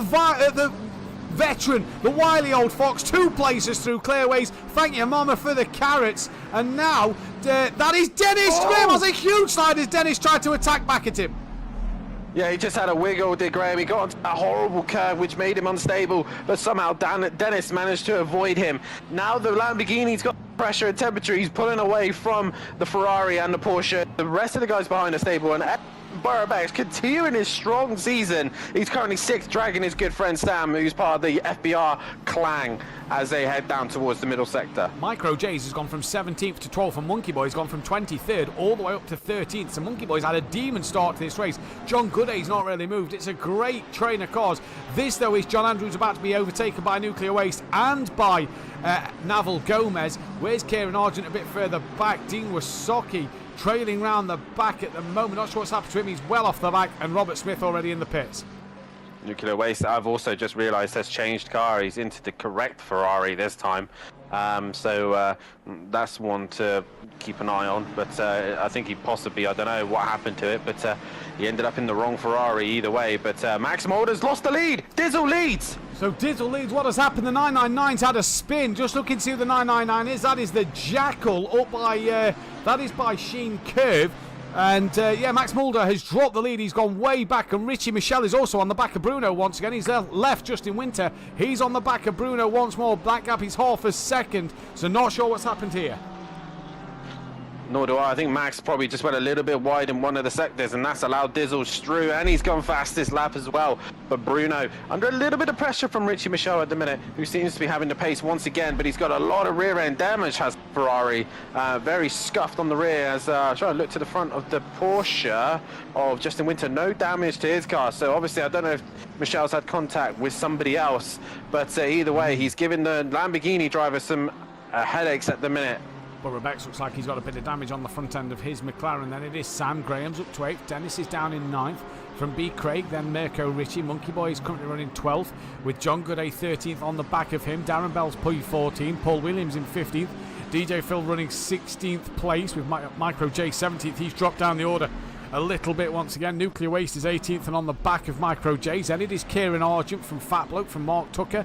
John Andrews, Gomez from Diego Flores, Dean, the Jackal and Dean Wasocki way off the back, and Robert Smith leaving the pits after sustaining big damage, but a lap down on the field. But Dan, already the lead changes out front, and Richie Michel trying to get on the back of Bruno Diaz.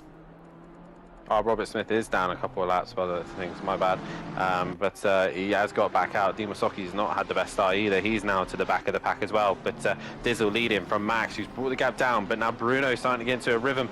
But he's bringing Richie with him, as he's got Justin Winter. Then you've got Esteban Burback, Sam. Graham, who's now giving Sam a headache. Dennis is pulled away from Brian Craig, and that is your top 10 at this minute of the race. But there's a big train pulling behind Brian Craig. Well, actually, Dennis at this stage, as all those cars are in a couple of tenths of one another. Yeah, there is a good gaggle. John Gooday's got past Andrew Taylor, aka Monkey Boy, and he's now on the back of Mirko Ritchie. So John Gooday will be wanting to get his Aston Martin up Argent's past putting the pressure on. Argent's putting the pressure on Micro J. He's looking up the inside of Surtees. Micro J is going to go and try and hang it around the outside. Argent's got past Nuclear Waste, and now it's a battle between American horsepower and German technology, as the BMW is still going to have that inside line for Hawthorns. Kieran's trying to shut the door. Jays gets on the brake a little earlier than Kieran. Doesn't fancy that one, as Kieran goes a little wide. Nuclear Waste tries to go around the outside of Micro J's, and now this is Fat Bloke looking up the inside of Micro J's and doesn't get the move done there. But like you say, just a queue starting to form behind the back then of Dennis Hansen. B. Craig's not really close enough to attack him, but John Gooday, who has cleared Mirko Ritchie, is now already on the back of Brian Craig. So John Gooday clearly has pace in that Aston Martin. He does indeed, and just go back to Fat Bloke, and he really he's done quite well considering he started at the back. Dennis is pitted. Dennis is pitted. Maybe that's the damage on his car. I noticed a bit of damage on the front end of his car. So here's came in very wide down the main straight. I don't know who that is. That was it Gomez? Oh, no, was it the Ford Mustang? Because he's slow and being overtaken by John Argent's Andrews. off. Argent's off. So where is Kieran Argent? After making a move on Micro J. Oh, meanwhile, he's sending it up the inside of. Sorry, there's a lot going on in this. Darren Bell's also off now on the exit of Druids. Darren Bell is off. So Darren Bell has had his own moment on the exit of Druids as well, Dan. So that's 3 cars with the moment. It is indeed, and meanwhile the leaders are allowing to just disappear, as Sam and Graham are just hanging into the top end of the category. And yeah, it's like a little bit of a train behind DJ Phil, Monkey Boy, Fat Blokes. I've got to give it to Fat Bloke. He's had an awesome recovery. See, he was dead last after lap 1, and he's already halfway through the pack pretty much. Here's Richie Michel right on the back now with Bruno Diaz. The 2 leaders being able to not really extend massively from Bruno Diaz, but just slightly pulling away, and this is allowing Richie Michel to just get closer to Diaz and just put him under some pressure.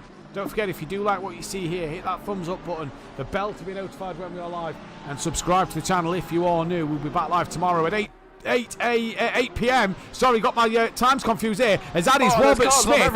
That is Robert Smith and Dennis Hansen. Robert Smith a lap down. Dennis, I don't think is a lap down, or has just gone a lap down, but has just came out of the pit lane. He has indeed, and they've all just come out into the leading group. I mean, the leaders managed to avoid him, including Bruno and Richie, but it was right in this Justin Winter S2M Borobex scrap, and now S2M Borobex is trying to clear this traffic, and they've got to get out the way. They have to move to one side, and as does S2M Borobex flashes lights, and I think Robert Smith is now moving to one side and out of the way, and he does so. Graham's now looking to come through as well, and he does so. But that was the worst time they could all come out. Dizzle, meanwhile, is under pressure from Max Mulder once again. 7 tenths is the gap between those two. It is the gap between them two. Max Mulder looks like he's got the better car underneath him at this stage of the race. The BMW does go through a funny period early on in the race and come back to you, but the pit window doesn't open as well. 37.5 minutes. They've got a while until that pit window opens, and at the moment, drivers making mistakes. The 113 is in the pits. That is Gomez, so he is pitted. So that's going to be interesting to see what he'll do from there. He's got to come back out onto the track to complete that 35%, 75% of the race. But it is Max, Dizzle from Max. Max takes back the fastest lap of the race. Richie Michel still sticking to the back of Bruno Diaz. Then it is Sam trying to hunt down the back of Borough Bex, but Graham has actually put pressure more on the back of Sam than Sam's been able to on Borough Bex, as Sam looks for a lunge up into Druids. No can do there. Brian Craig P9 from John Gooday in 10th. P Williams is 11th from Mirko Ritchie. DJ Phil 13th from Monkey Boy, followed by Fat Bloke, then Kieran Argent. Bruno's round! Bruno's gone round. He's that Graham Hill bend, I believe, and he's gone facing the wrong way. He's made a mistake, and he's got going again. No damage done to the car. Graham's also off, Dan. Dan Graham is also with him. Oh, the separate fight. I think Bruno had his own moment, and then Graham's just came around and possibly made contact. I'm not quite sure. You know what this calls for? Replay time. Replay time. So Graham and Bruno then dropping down the order. Mirko Richie's P11, DJ Phil 12. Fat Blokes having a look on Monkey Boy, who's got damage on the front end of that Ford Mustang. It's Mercedes versus Ford. Down the Hawthorne Hill they go in towards Hawthorne's corner. Fat Bloke's already got it done before hitting the brakes, so he gets past Monkey Boy. Argent's 15th from Mike O'Jays. Then it is Nuclear Waste, Paul Williams, John Andrews, Diego Flores, the Jackal, Dean, Darren Bell. In fact, Dean's had his own moment. Darren Bell, Dean Wasocki, Mark Tucker now in the pits with huge damage. Dean Wasocki's nowhere near the back of anybody. He's picking up the scraps of everybody making mistakes. Richie Michel, caused contact with the back of Bruno, contacted the rear of him and spun him round. They made contact going round. Graham, meanwhile, as he dropped it all on his own. Graham dropped it all on his own. So Richie Michel tapping the back of Bruno and Graham dropping the car all on his own. It's 9/10 of a second separating these two. Where is Richie Michel? He's actually lost out to S2M Borough Bex and Sam. So he's lost out to the pair of them two, who they're trying to lap Dennis Hansen as Borough Bex gets through, and Sam will now probably go up the inside of Dennis. Yes, he does. Easy as you like. John Gooday has got past B. Craig Graham has not easy as you like. Dennis made it a little bit. He's still making it hard for Sam. He's racing him. He is racing him here, so this will possibly be looked at. Sorry, I thought he'd let him go through Surtees and come off it. Now he's down the inside. He is down the inside. This is very, very interesting. Sam's off! Sam's off as a result of it! And Dennis, you're a new driver, mate. You've clearly not read the rules and regulations. You need to get out of the way of the lap runners.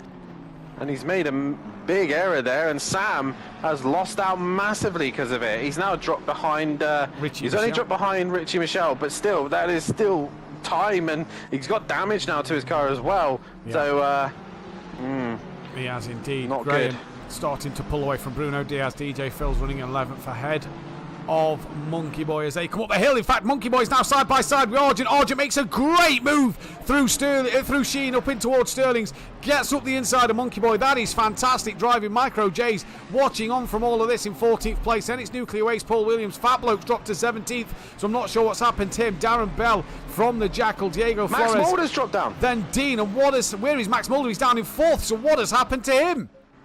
I have no idea, but Max is dropped back into the back, and Dizzle is having the drive of his life. And Justin Winter, second, S2M Borough Bex third. Yep. Max Mulder is now starting out pressure from Dennis. Dennis needs to get a message out to him. Stop racing the leaders. This is interesting here. He's flashing the laps. Yeah, this is interesting here. He's flashing his lights. Max, there's a lot of drivers making their own mistakes. Dennis now looking to send one on Max. Dennis needs to realise that he is the lapped car, and he is the one who needs to get out of the way as he runs wide through Hawthorne. I'm just going to try and find what happened to Max Mulder, because that was a big mistake considering what. So currently on board of him at the minute. Has he dropped it all on his own? I believe he has. Oh. So drivers making their own mistakes tonight, Dan. Going down the field here behind Monkey Boy, who's dropped off the back of Argent. Micro J's on the back of him. That's a car in front of Monkey Boy. That is DJ Phil Green. Micro J's wide through Sterling's. He's lost the car. He spins around. Everybody does so well to avoid him. And that is Micro J's, who's made his own mistake. Monkey Boy now hassling the back of DJ Phil to Kieran Argent, has moved up yet another place, and Kieran showing that he's got pace in that Mustang tonight, just not the consistency. Micro J's is now had a spin, the 32 car. Naval Gomez is in the pits. Mirko Ritchie is now in the pits. Not sure why that's not come up with a piece. That, to me, says that he's returned there. Them two need to complete that 75% race attacking. distance. Apologies, Dan. Monkey Boy's stacking up into the hairpin on DJ Phil, but can't quite get far enough alongside. DJ's gone wide though. That's going to allow the Mustang up the inside. And as they go down towards Graham Hill Bend, not quite the run as DJ Phil got a better exit. And Monkey Boy not able to get past DJ Phil. Oh, there's another car. That's Robert Smith. That's Robert Smith, who's a couple of laps down. He is the man then who has span around there at the bottom of Graham Hill Bend. And I tell you what, Dean Wysocki was 28th and last. He's now 21st, and somehow, whatever mistake he had on lap 1 that put him 20 seconds off the pack, he's picked up drivers that are making their own mistakes and own errors, and Dean's now running up into 21st place. Diego Flores and the other Dean having a fight. That is with Micro J's. This is Paul Williams gaining on the back of Fat Bloke. Monkey Boy still right on the rear of DJ Phil. Again, DJ Phil, by the way, has the most race appearances around at SimPlay Motorsport. He's got over 350 race starts. Monkey Boy has 232 after this one. So both of these drivers very experienced, and they're fighting here for 11th and 12th. They are indeed, and I found out what happened to Max Mulder, the blind right-hander coming into the final sector. I can't remember the name of the corner. He's hit the curb as he's gone in, and the rear's gone round. Classic mistake up into that corner as DJ Phil is defending heavily from Monkey Boy, making so many movements there. Monkey Boy down the inside into turn 1, and he gets the job done. The Mustang passes the Lambo, and up towards the top end of the circuit they go. 11th place now for Monkey Boy, running behind his fellow Mustang driver of Kieran Argent. Indeed he is, so he's now up into P11. DJ Phil down to 12th. Justin Winter has got Borough Becks right behind him, and Winter and Borough he's Becks on the outside, having a great race at the moment. Through Westfield they go, now down in towards Dingle Dell as they're going to come straight back uphill towards Sheen Curve. Then is Borough Becks going to look up the inside? No, not through there. A lot of curve for Borough Becks compared to Winter. Winter drops a wheel over the curb, now into Sterling's, and they've got Max Mulder hunting these two down, so it's 3 for second place at the minute.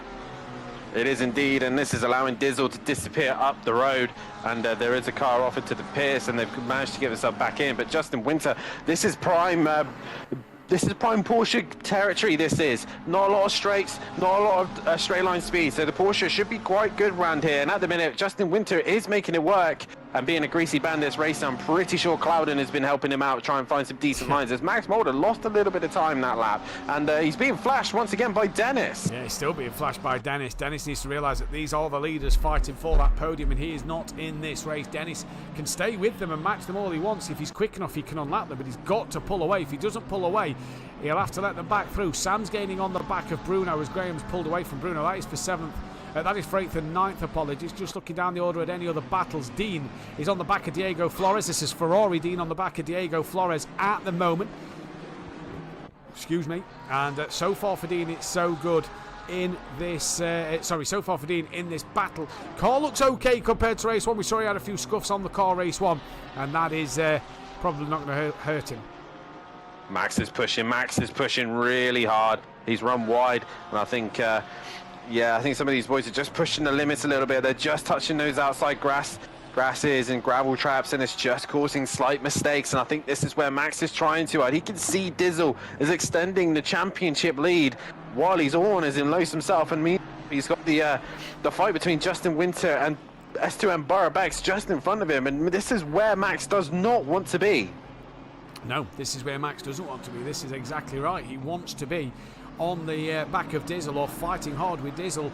It's going to be a champion, one of these championships, as Justin Winter manages to not drop the rear of that Porsche on the gravel. And I tell you what, that could have been game over for him, and maybe Borough Becks, with how close he was to the back of him, well held in the Porsche. But Max just has dropped off the back of these two again. He's not got the pace of these two at the moment. Another man who's not really got the pace, Richie Michel's flashing his lights to Dennis, but he's got damage on that car, and he's not really close enough at the moment to possibly warrant Dennis to pull over. I don't think that's hurting him from that. S2M Borough Becks is flashing his lights, coming for you where you like it or not. And this has been a fantastic fight between these two. Obviously, S2M Borough Becks did qualify last season in the Pro category, struggled a lot, and has dropped back into the Pro-Am category, and he's really found his feet here, and he runs wide. As he got a little bit of damage to the front end of the McLaren, so it's probably hurting his front end aero. But the Porsche bouncing over the curb, and Justin Is Fury in that car? Because he seems to be having it more sideways than actual forwards. It is like watching Fury in a BMW, that is. More sideways and forwards, like you say. It was interesting to see Max barely touch the curb through Sheen curve. So it's interesting to see Max's line compared to the other two. But this is the battle for second. Fat Bloke is back on Monkey Boy. Third at the moment. Fat Bloke's on the rear end of Monkey Boy. So let's go down and take a look at that. Monkey Boy, we pick him up now, coming up towards Sheen. And Fat Bloke right there, Monkey Boy has got damage to the front end of his Ford Mustang. That's two, and Burrobex has got him. Behind, and Burrobex has got the run on Justin Winter. Sorry, he's got past Justin Winter, Dan. He's done it into turn one, and I think Justin Winter just ran a little bit wide. He got the undercut and went through into turn two. But the Porsche struggling. Winter back end wobbling all over the place, and now Max Mulder looking to try and pounce. Max Mulder looking to pounce here, and it's going to be an interesting one to see what Max can do. Like I say, the Porsche just a bit slidey on the rear end for Justin Winter at this stage of the race. Blue flags flying, so this could mean that Richie Michelle will have a case. You're seeing the blue flags. It's three corners as Max is going to look up the inside in towards Hawthorns. They give each other respect. Was there a bit of contact? Winter gets sideways again and can't do anything about it. Dennis. And now here comes Darren to try and unlap himself, and does, but runs very deep there. Oh, he's causing a little bit of chaos here. Now Richie Michelle goes through. Meanwhile, minding his own business, slowly creeping onto the back of him is Justin Winter's teammate and team owner, the Greasy Bandits driver of John Goudet. Seems to be in a rhythm here in the race at the minute. Does seem to be in a rhythm, running in P6, better race pace than qualifying pace at the moment, so that's good to see from John Goudet at the moment. Fat Bloke still on the rear of Monkey Boy. What's happened, Dan? That bloke had the biggest slide in that Mercedes-Benz. Oh my God. How he hang on to that, I do not know, and has allowed his good friend Paul Williams to catch him instead. The Jackal as well is on the back of Darren Bell. This is for 16th and 17th and dropping down the order. Where's Dean? Dean's actually dropped off the back of Diego Flores and has actually been caught by Dean Wysocki. So other Dean, Ferrari Dean, not having the, was on the back of Diego Flores. He's now dropped right off the back of him. The Jackal catching Darren Bell. And like you say, Paul Williams gaining on his good friend Fat Bloke. This is interesting though to see. Can Fat Bloke get on the back of Monkey Boy? Pit window opens probably by the end of this lap or just before the end of this lap. So if your drivers like Dean Wysocki and Ferrari Dean, who is very wide, can we just say at Sheen Curve, that's allowed Dean Wysocki through. If you're one of these Max two, is off again. If you're one of these two, you could pit the minute the pit window opens. And what has happened to Max? Max ran wide into the middle sector, all over the grass and bouncing like the old classic game of Buckaroo. Now Justin Winter has got pressure from Richie Michelle, who's hunting him down. He is hunting him down, and he's still got Darren Hansen. Oh, Dennis is right behind him. Dennis Hansen, sorry, apologies. He is right there. He is not letting these leaders get away. He's got to remember he's a lap down. Richie Michelle just wiggling the car there. Looks like he's got a bit of damage. Not sure what's happened to him in this race, but he looks like he's got damage on the front and on the back. So this is going to be an interesting one. See, Micro J's now on the back of Darren Bell. So the Jackal's got past Darren Bell. Micro J's within 9/10. So that's going to be an interesting one to keep our eyes on. P. Williams, Fat Bloke and Monkey Boy are all together. And they are indeed. And this is going to be an interesting fight between those three. Fat Bloke trying to find a move on the Mustang, but Monkey Boy seems like he's carrying quite a bit of damage at the minute. And as is Fat Bloke, he's just got no rear grip as Fat Bloke. But meanwhile, Richie Michelle is being hassled by a back marker. As who's that? That's the back marker of Brian Craig, who's trying to stay out of the way of everyone and just manages to do so. So Brian Craig out the way. He's had a shocker down in P24. He's been unlapped. Now, in fact, is that passed or lapped by Dennis Hansen? Not quite sure. There we go. Lapped. Look, the pit window is open. So where's Dean and Diego Flores? Diego could arguably pit. Oh, he nearly lost it into the pits. Dean Wysocki could pit, as could the other Dean. None of them do. Oh, what's happened at the top? I've just gone on Dennis. What's happened? As Justin Winter has a moment. He was a little bit slowed because I think there was a couple cars having their own moment kind of to the right-hander. So he kind of went in a bit cautious, and Richie Michelle just ploughed into the back of him and both went sideways. Regarding everyone else, don't actually know what actually happened there, but Dizzle out in front, 11 seconds ahead of S2 and Burrobex, who's still under pressure from Max Mulder, who's been let off by Justin Winter, who's bouncing over the curb and sideways now as John Goudet opts to pit early. Yeah, John Goudet and Brian Craig. Graham Sutcliffe is also coming in, past, as is Boy. Naval Gomez. It was Naval Gomez, the call that I saw off. Kieran Argett's going to stay out. What about Fat Bloke, who's got ahead of Monkey Boy? John Andrews is just ahead of him. John Andrews bows to the pit lane. Monkey Boy bows to the pit lane.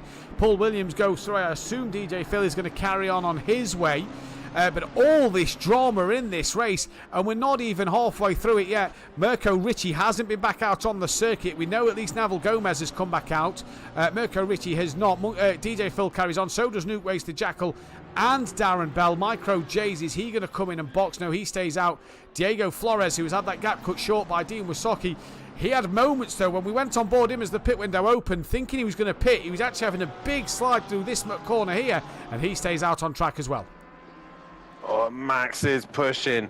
Every time I seem to go on him, he's flirting with the grass. He's getting right to the edges, and it seems like a couple of these guys at the front, it's like Justin Winter seems to be really good in the middle sector, and in the final and first sector, he just loses out a little bit, but Dennis still not letting them breathe. He's not yielding, is he? Richie Michelle comes into the pit lane. I've just noticed B. Craig has pitted, not done his stop, and come back out. So that's unlucky for him. Naval Gomez comes out on track, as does Monkey Boy. Graham is out the pits. John Gooday is out of the pits. Richie Michelle is now in. Will he repair that damage? That is the biggest question. His teammate looks like a retirement. So that's possibly going to be 2 qualifying bans for him in this race. So he'll have 1 then for Kota, and he'll have 1 for Indianapolis the week after. And Kota's not a circuit you really want to qualify in ban, because it's going to take a lot of work to get through the pack. But nobody as of yet really pitting, although P. Williams just crossed the line. DJ Phil's not yet at the line, he stays out. And then there's this battle of Nuclear Waste. The Jackal who's just got through, and it looks like Nuclear Waste is going to pull into the pit lane now. Yes, he does. Darren Bell, he looks like he's got damage. He's got Micro J's behind him. Darren Bell pits, Jay stays out. John Gooday's already pitted. Diego Flores. The one to watch is going to be interesting. Richie Michelle gets going, and he's not repaired the damage. And John Goudet is going to come into the final couple of quarters here, and he's gained time on Richie Michelle. So he was in the middle of that scrap, and John Goudet opted into pit early, has gained a little bit more time on the guys in front. Interesting for John Gooday there then, as Max Mulder's now within 0.6 of a second of that of Esteban Burrabex.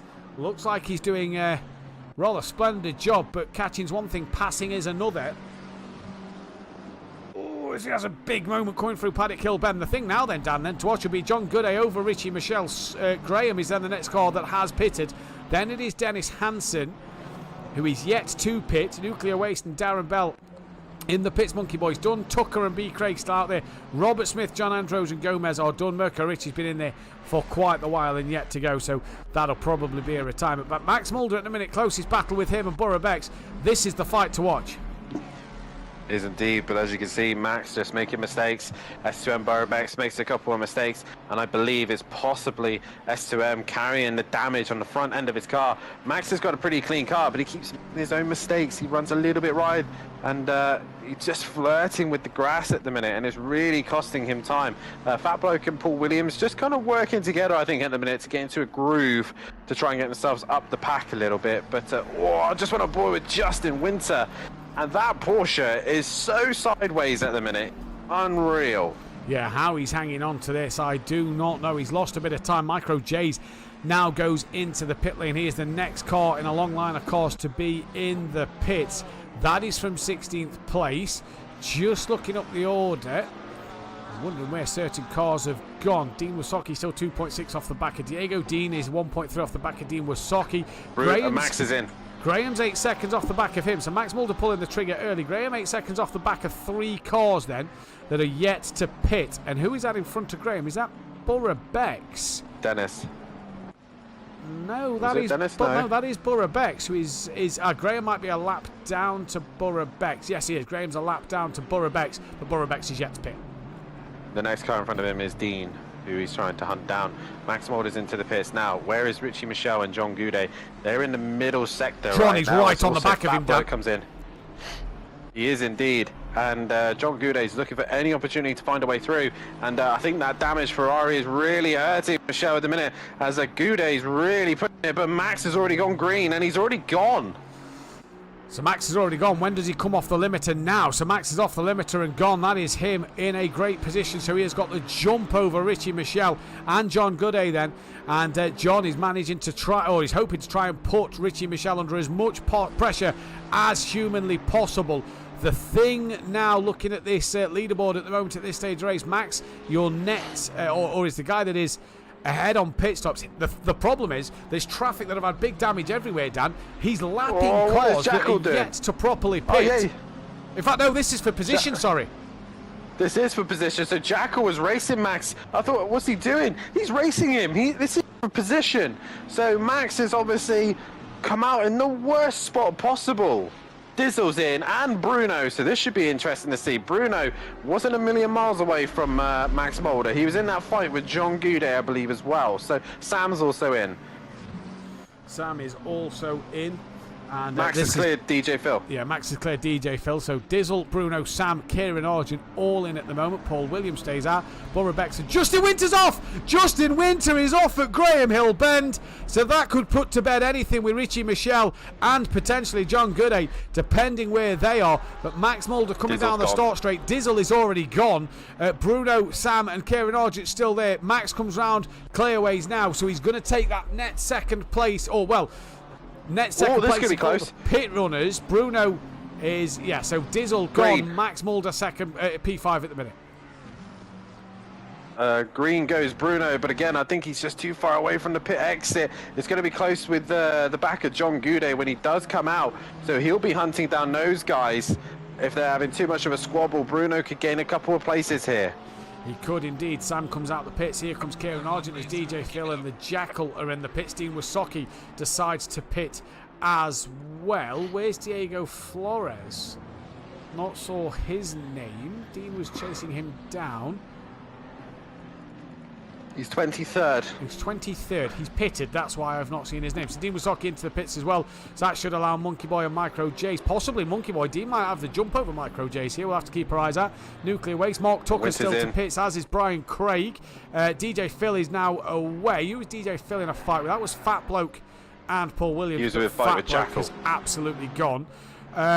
Justin Winter's in, but he's had that moment at Graham Hill Bend. Here comes Dizzle. Max Mulder's 9 seconds behind. So Max actually a similar gap after the pit stops to Dizzle. I think he's actually gained time. I think Dizzle's just been a bit cautious out there, just staying out of trouble, just making sure that, you know, he doesn't trip over anyone. He keeps it smooth and consistent. There's multiple cars. As Max has gone wide, he's all the grass. And again, Max, I think he's just pushing too hard. I think he's just trying to find every inch that he possibly can, and it's just not working. But what will help him at the minute is that he has got clean air, and S2M Borough Bex is in traffic at the minute. John Gooday and Richie Michel have jumped that of Justin Winter. Justin Winter now loses out to Bruno Diaz. Here is Sam. Justin Winter's off the power now, but Sam's going to swoop around the outside at Paddock Hill Bend into turn one. Sam versus Justin Winter. Justin's just come out of the pits. It's very close, and Sam gets through. Great racing from the pair of them. Graham a little bit further behind, but Justin Winter's mistake at the grass. Graham Hill Bend the lap before has cost him time. Borough Bex now comes into the pit lane as Dizzle's already halfway through the lap. Will Borough Bex repair that damage? Then it is Dennis who's also in the pits, as is Dean, and it's just then, Mark Tucker and B. Craig left to pit. Mirko Ritchie definitely retirement from this race, but so far so good. Justin Winter now heading down Hawthorne Hill on the back of Sam, as that is B. Craig staying out of the way. Max Mulder now coming into the penultimate corner as S2M Borough Bex has still not gone green yet. Dizzle will come down the main straight. Will S2M Borough Bex repair that car? That is the question. It'd be daft to do so. It's all about track position, and he's gone green, but Max has already got him. Max has got him, but I don't know if Richie Michel's got him here, because Richie Michel and John Gooday being held by Darren Bell and Dean Wasocki. They're in their own little scrap, and Richie Michel and John Gooday are trying to lap them. So Borough Bex is clear of Richie Michel and John Gooday then, as Dean Wasocki lets them through, as does Darren Bell. They can now both resume their individual battles and let them commence. And this is fantastic stuff at the moment. And S2M Borough Bex then currently at third place, but he's got Dennis Hansen on the back of him, who's been a nightmare all day. Mark Tucker and B. Craig into the pits. Yeah, it's been a bit of a nightmare for lead runners, and this is the last thing that Esteban Borobex needs right now. He just wants to focus on his race and wait for the mistakes from Max that's just been creeping up on him. And once again, Dennis is flashing him. If I was Esteban Borobex, I'd just let him go. Just let him go. Let him go and try and follow him through. We've got two fights, pretty much the same area on the circuit. We've got John Gooday versus Richie Michel, and we've got Dean Wysocki and Darren Bell just behind. Darren Bell and Dean, the closer fight than John and Richie here. Darren just can't get past Dean's BMW. He's had a few looks in the last couple of laps, but Dean just driving a solid line at the moment, putting it on the apex look. And look at Dean defending already here, going up into Sheen, putting the car in a position where Darren can't get through. He has gone a little wide though. That allows Darren to, I think, did he just tap the back of Dean because he seemed to get out of it? Who was that off though up front? I believe that was John Gooday and Richie Michel, who have gone up the road, maybe just ran a little wide through Sheen. Ever so slightly, keeping an eye on Esteban Borobex because Dennis has really been hustling him, and the last thing we need is a bad mark is sending it on him. Dennis is sending it up the inside of Esteban Borobex, and if I was Borobex, just let him go. Stop fighting him. He's not your race. And he finally allows him through, but yeah, back markers. We always seem to have a conversation about back markers, and yeah, it's happened once again. John Gooday still on the back of Richie Michel, and if we go back down to that, Dean and Darren, Bell fight, Dean's off. So that is the end of that one. Dean is off. Diego Flores goes through. Has Darren Bell hit Dean? Because Darren Bell has let the other two go and doesn't look massively quick at the moment. Dean slow is in the middle to rejoin. As Bruno was catching Gooday and Michel after they have squabble, Bruno sees these two having their moment, and he had to.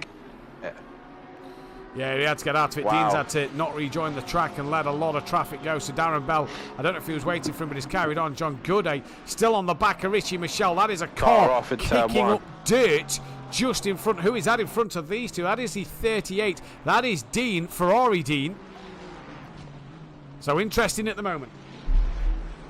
It is indeed. Meanwhile, Max is just not doing anything to Dizzle at the minute.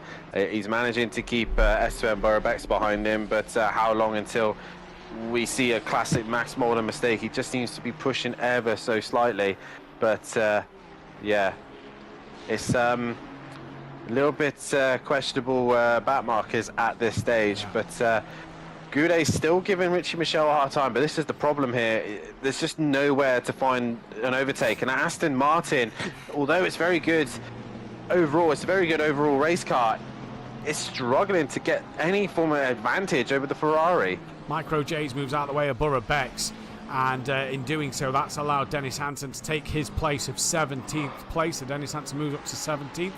There is Jay was getting out of the way, the back marker. John Gouday's got to move. Now Borobex is flashing the back of Dennis, and like I say, John Gooday coming down the hill in towards Hawthorns. He's up the inside of Richie Michel, just misses his brakes. He's pressed the brakes about 3 times. There is John Gooday struggling to get the car to slow down. He's got the move done, and Gooday ahead of Richie Michel now comes up to his teammate from last season. He's got to yield the place. He's got to move out the way of Richie Michel and John Gooday here. The blue flags are waving, and it is so far Dean just ahead of Gooday and then Richie Michel, but you have to feel that damage is costing him. Sam, though, and Justin Winter, they are also together on track. That is 1/10 of a second, but I think Justin Winter may have made a mistake because that is now bigger than a 10th.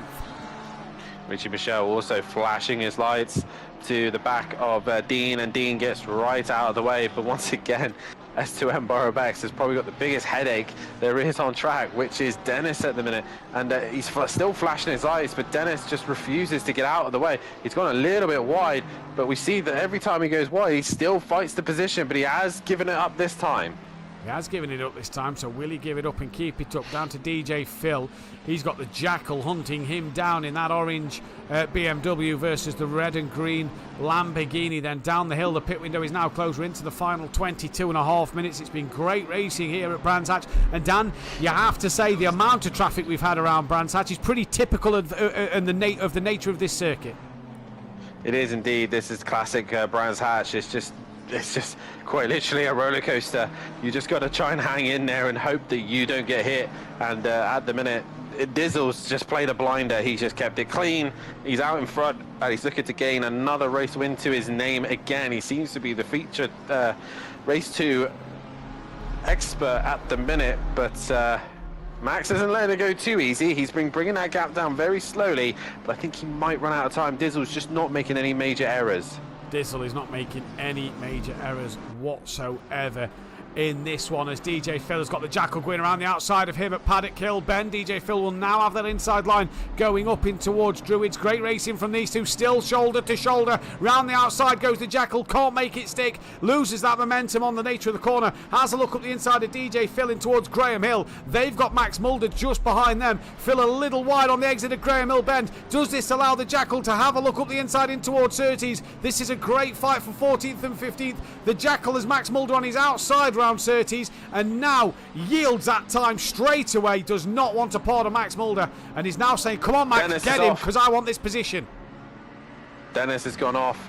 Dennis has finally given S2 and Burrobex a break and has dropped down the order. He is back behind Micro J's again, and he's now onto the back of this fight between Goudet and Richie Michel. So could get spicy as we go on. Oh my days!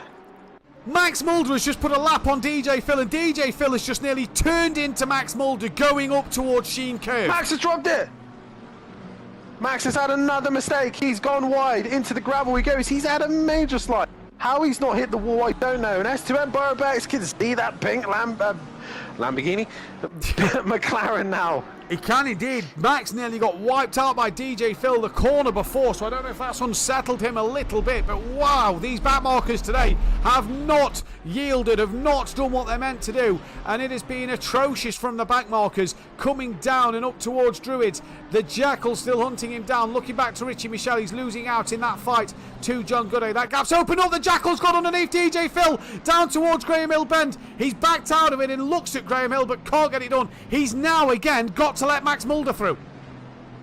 He does indeed, and he does let him through. Will DJ Phil make it any easier for him, as DJ Phil is holding Max as they go through the final into the middle sector, and DJ Phil sticking to the right hand side this time and makes its life 10 times easier. Now it's S2M Burrobex is now catching this squabble. It is indeed, and this is a squabble for 14th and 15th place. The Jackal trying to tuck underneath. I've noticed Richie Michel's back within 3/10. That gap looks a little bigger. Dennis has had Dennis has got major damage as well. Not sure what he's hit. He's got a lot of damage in front of his car, and now he... Who's it? Nuke Waste is now on the back of the Jackal. Is Dan there? Hello, Dan. Oh my God. Yeah. Yeah, I'm here. Yeah, I thought we lost you. Sorry, I was just watching. Sorry, I was just watching Dennis. He's just, yeah, not making life easier for drivers. Let's just put it that way. Oh, Goudet and Richie Michel having their own moment, which is allowing Bruno to catch him. Yeah, and while what is happening? While DJ Phil and the Jackal have been squabbling, they've now got the Nuke Waste right on the back. He has a slide through Paddock Hill Bend, but manages to keep it all together. And this just battles everywhere you look at the moment. Mark Tucker's got ahead of Dean Wasocki. That's for 22nd, 23rd. So Tucker's managed to get a place after his pit stop. But there's 3 here for 14th, 15th and 16th. Richie Michel's trying to get on the back of John Gooday. Burrobex trying to get on the back of Max Mulder. Burrobex is actually, I do believe, not far behind this trio of cars. Yeah, he's got to clear that traffic now. As now Nuke Waste is going to have a look on the Jackal. Jackals to the in the orange BMW, Nuke Waste in the red Ferrari, down towards Hawthorns they come. DJ Phil just being able to maybe extend his legs. Nuke Waste round the outside of the Jackal. That is a great move at Hawthorns, and now he can attack DJ Phil.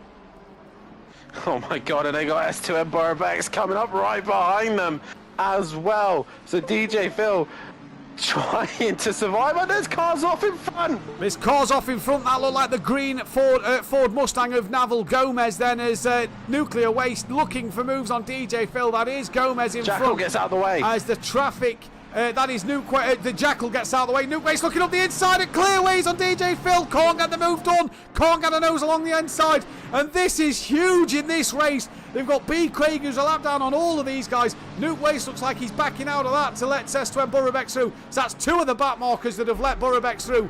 Now it's down to DJ Phil, who has gone wide at the exit of Paddock Hill Bend. I cannot keep up with this. S2M Burrobex must be having a heart attack right now. An absolute heart attack. and right now Assetto and Borobex is just trying to survive while DJ Phil is looking for all sorts of ways to keep the front of the pack behind him, but it's crazy. Richie Michelle still pressurizing Goudet as well, but this is where the fight is at the minute, and Assetto and Borobex has got through and sneakily goes through. Brilliant. He sneaks his way through. Brilliant. Using the back marker.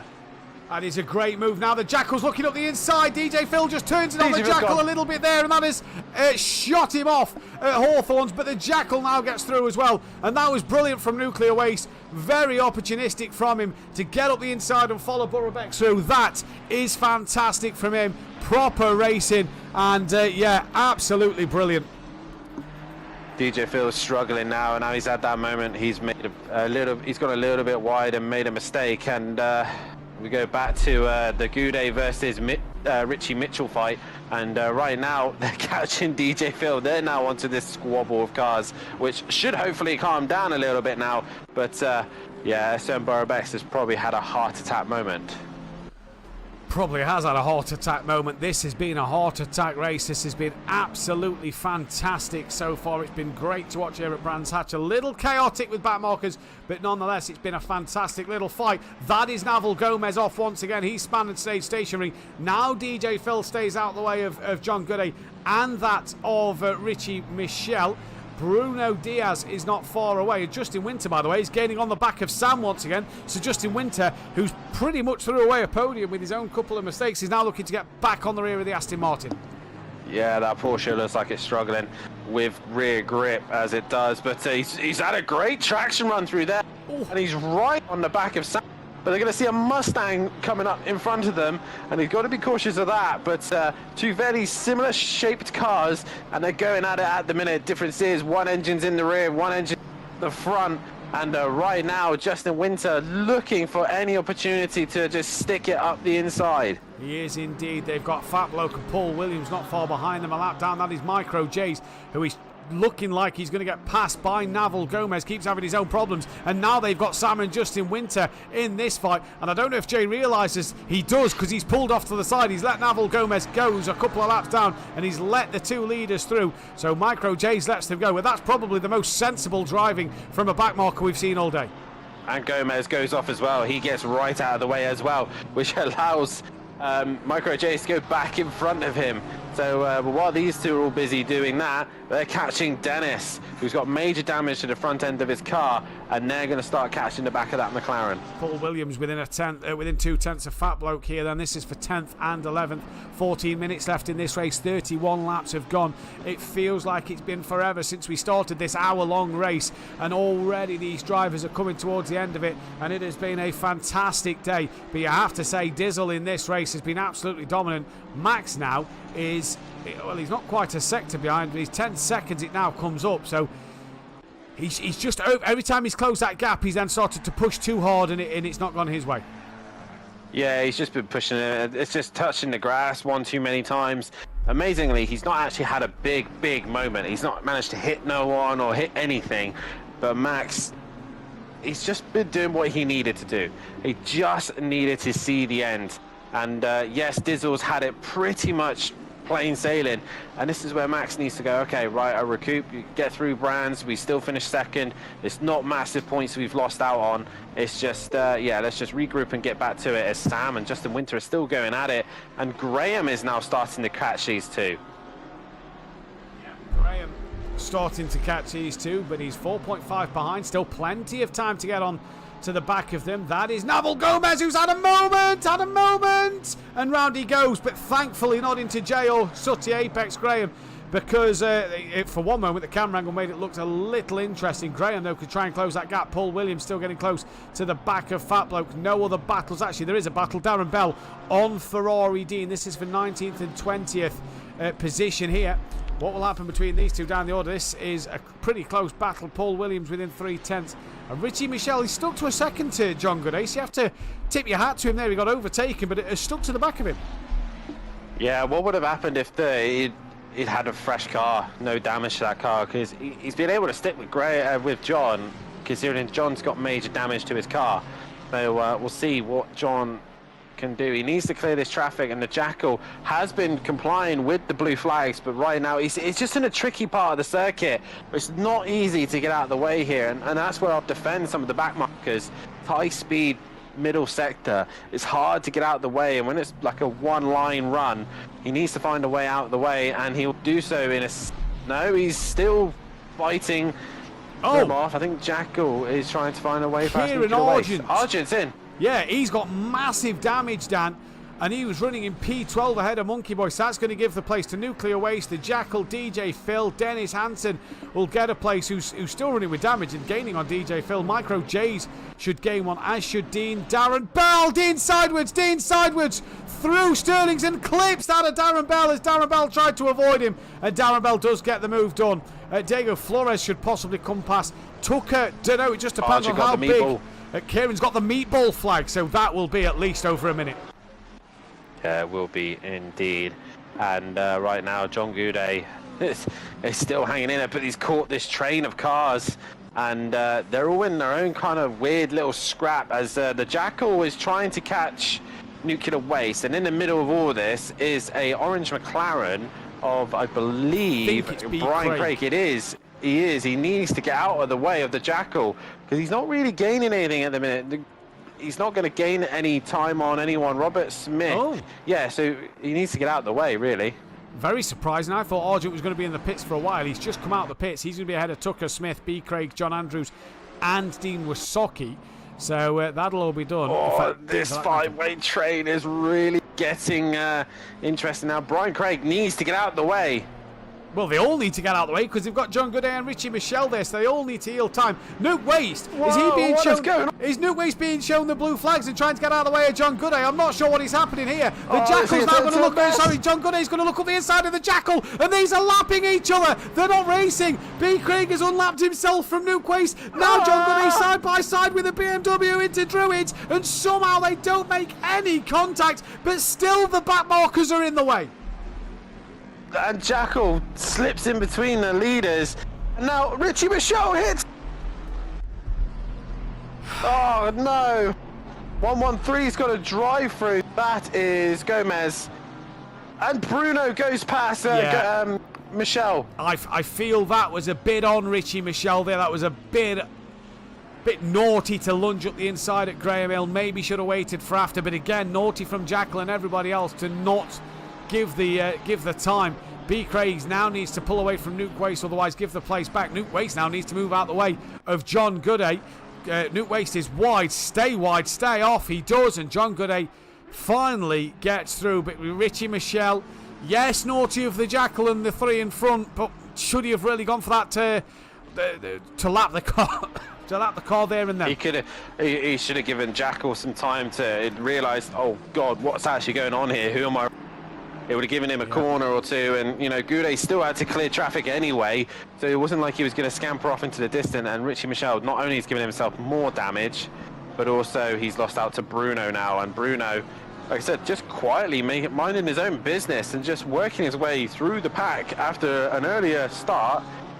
He's just slowly just been minding his own business, but John Andrews just had a massive slide into the pits. Now John Andrews is going to let Sutty go. Yes, he does. What are we shouting at, Dan? John Goudet exits the hairpin and makes contact with Brian Craig. Oh dear, it's all a bit It's brands. It's the word we like to say. It's got a bit pro-am. It's very pro-am. It's very, very pro-am. It's slowly going into am at this stage. Yeah, Fat Bloke and Paul Williams have been stuck to each other for quite a while. Dizzle stopped! Dizzle's on a yellow flag! Dizzle and Argent have hit each other!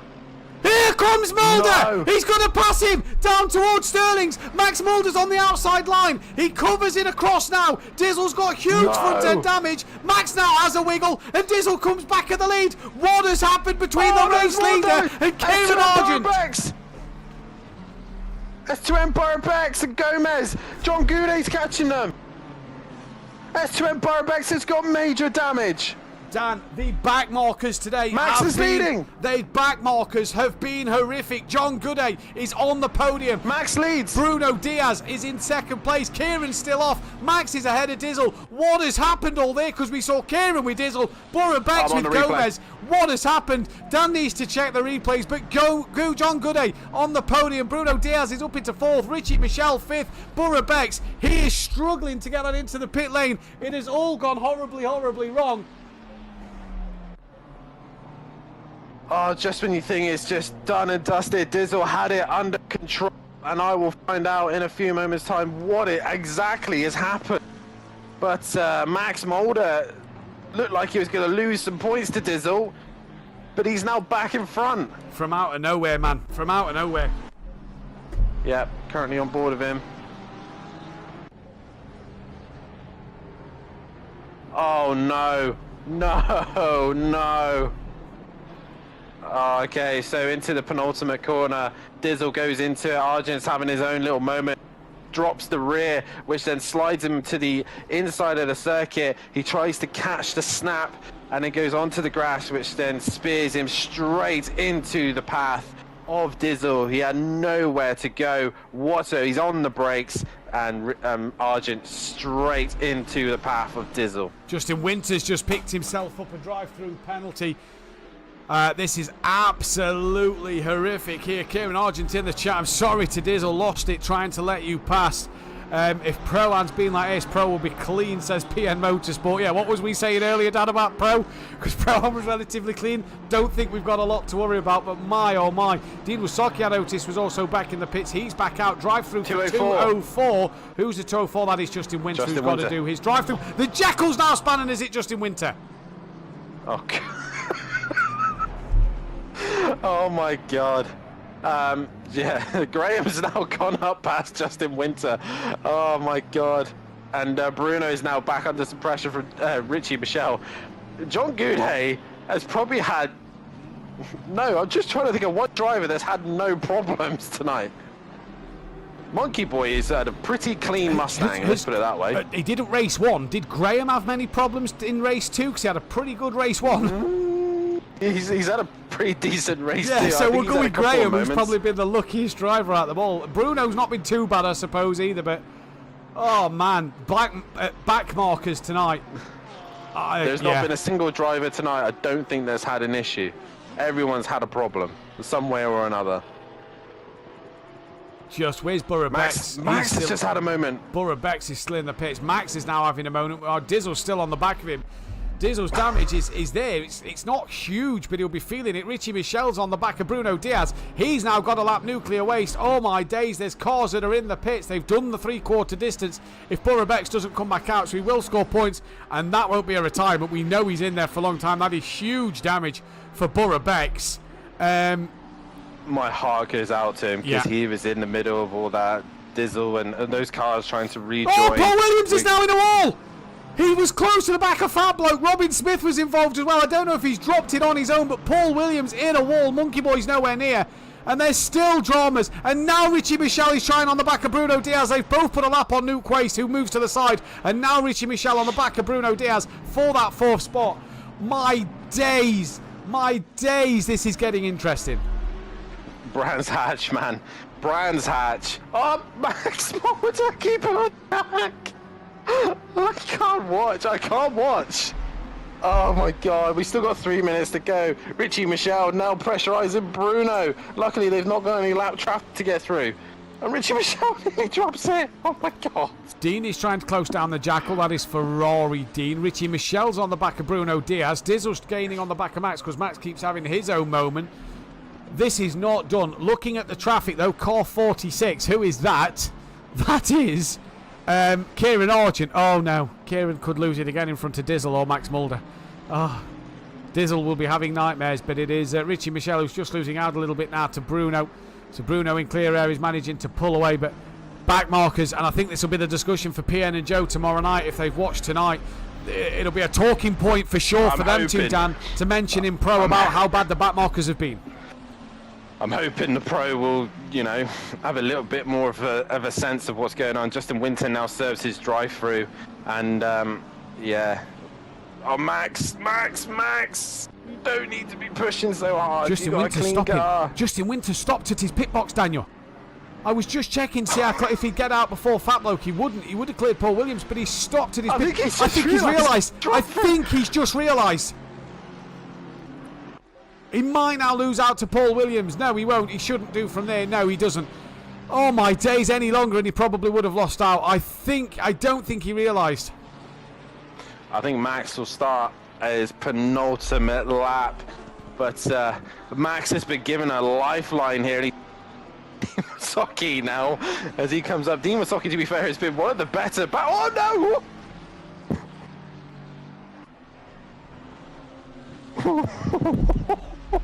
You were saying? We didn't see that, but you were saying? I was about to say Dean's been one of the better back markers, but he nearly dropped into Max. I'm going to shut up because the commentator's curse is real. You said Max, didn't you, for race win? I did, yeah. I did. I said Bruno, and he's just outside the top 3. But do you know what? I think John Goudet has had heart attack moments. Yeah. But he's been the one who's managed to avoid most of the problems. Even Bruno has got a relatively clean car. Dennis is in the wall. That's more damage to the McLaren. He was gaining on nuclear waste. He's in the wall now. That's DJ Phil who could possibly catch him. Are we on the final lap? I'm not even sure anymore if we're on the final lap. No, Max will get one more lap in. So this is the penultimate. They took the white flag. He's dropped 2 wheels on the grass now. So, geez, Max Mulder still wringing the neck out of it. And you can see the understeer in Dizzle's BMW just from the damage. Oh, I can see a lot of tickets going in. Max Mulder exits the final corner, starts his final lap. Oh, don't be a last lap mistake now, Max. Just keep it on track. And he's gone wide. My days, this could be anybody's race here. This could be anybody's race here. This has been absolutely chaos. Oh, Bruno's for the lead trying drivers. to clear. Oh, and we see M. Ritchie has come back out again. Well, didn't serve his penalty. And I believe Insert Coin in Pro last week did the same thing. Came out to complete the final lap. Still got a qualifying blank ban. Lawrence Juice, we missed Juice in the chat. He's obviously now got to PC. He has said Fat Bloke for driver of the day. Honourable mention for Fat Bloke, to be fair. I don't think he's been as good solid. as the 4 I put on screen. But honourable mention. Remember, lap 1 of this race, he was dead last. He was facing the wrong way at the hairpin. And he's worked his way up to 8th. Max has dropped another wheel on the grass. Max now misses the apex of the corner. Max has got 2 corners to go to get right. Dizzle is right there. Any moment for Max Mulder, and Dizzle is going to pounce. Max will probably be taking these last couple of corners so slow to get through them. He needs to make sure he does. Dizzle is coming all the time on Max Mulder. He's not had a podium in race 1. He's not had a race win since race 2 of Snetterton. But Max Mulder comes through clearways now, and he's going to take another race win. It has been fantastic for Max Mulder in this second race. No, he's giving it up. What's he done? What?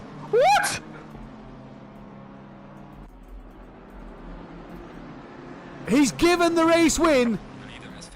Oh, do you know what? I think that's him being sportman. I think he was never going to catch him. I don't think he was never going to catch him, and he's given him the win.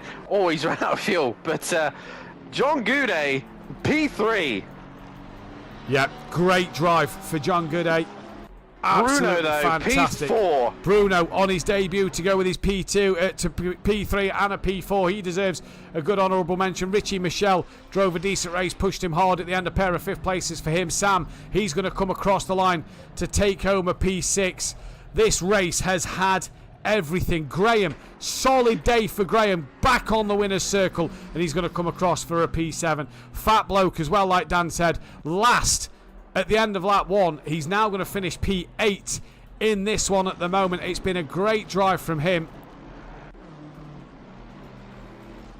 And then we just have to tally up everybody else who's finished laps down.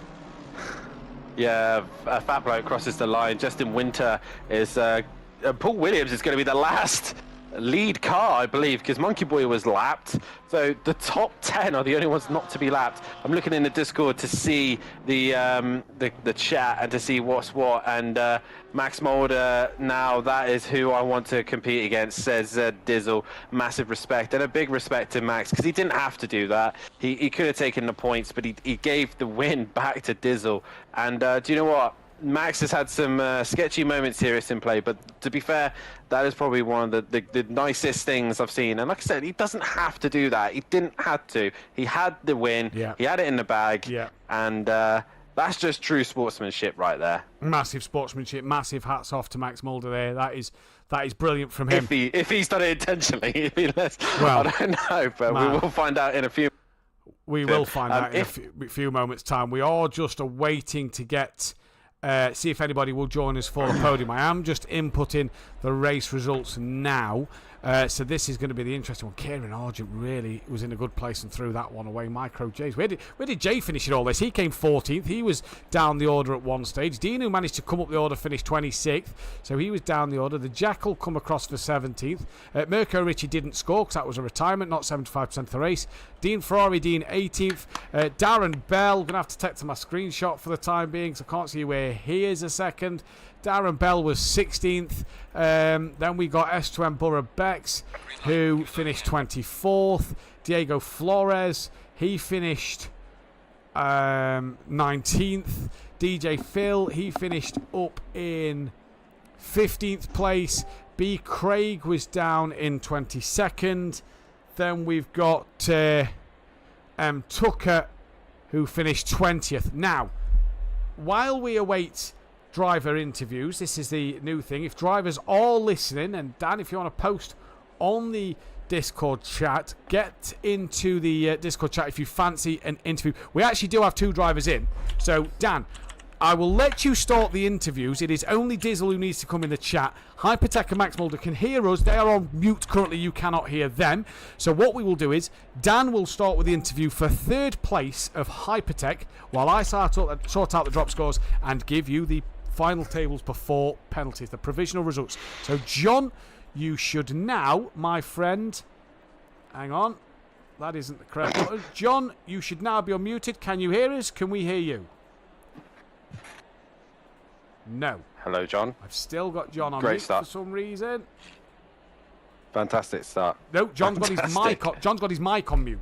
So apologies, John has his mic on mute. John, unmute your mic. Don't worry, boys. If you are in the comms box at the minute, you will be instantly muted when you join, so you don't end up chatting. But you will be unmuted. So just unmute your mics, John. I'm happy you're listening. Yeah, hopefully, fingers crossed, he'll chat. I'm still with no mic by the looks of things. No, I've still got no mic on my end. This is going well. Muted, unmute. John, are you there?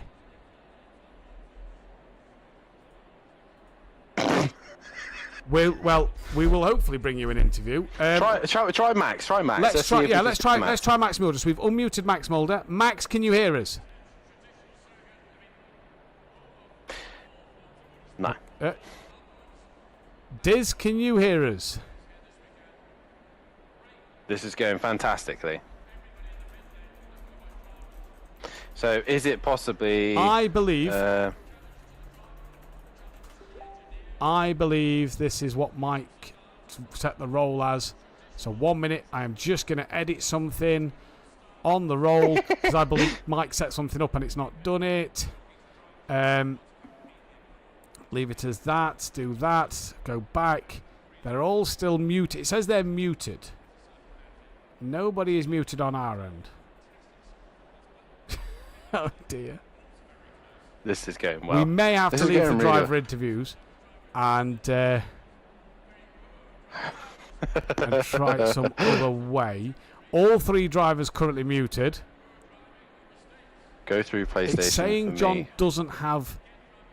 Sutty's in an interview waiting room. I'm not sure why. It says John doesn't have access.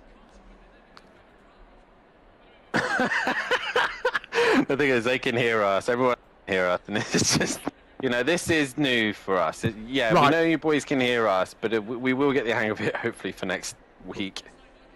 we've not been able to bring Sutty in. We'll try and get the hang of it for next week. Diz is backed out. We will try and work on this for next week. I'm not sure what has happened. Mike will have to probably have a look into this. He's done a few bits to let it go. It's got all the people in the roles in here absolutely fine. Hang on a minute. I think is their mics muted now? Let's take a look. Mute, unmute. No, still saying the mic is muted. Michael, what have you done? I don't have permission to speak in this channel, says John Goudet. So you need to remove the permissions, I guess. Speak should be done now for the Pro-Ams. This is going really well. Right, so speak should be done. What I'm going to do is...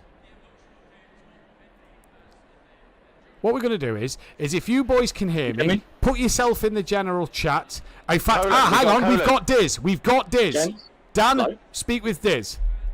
Diz! Hello. Oh, great. Fantastic. Hopefully we can be able to hear you on the stream as well.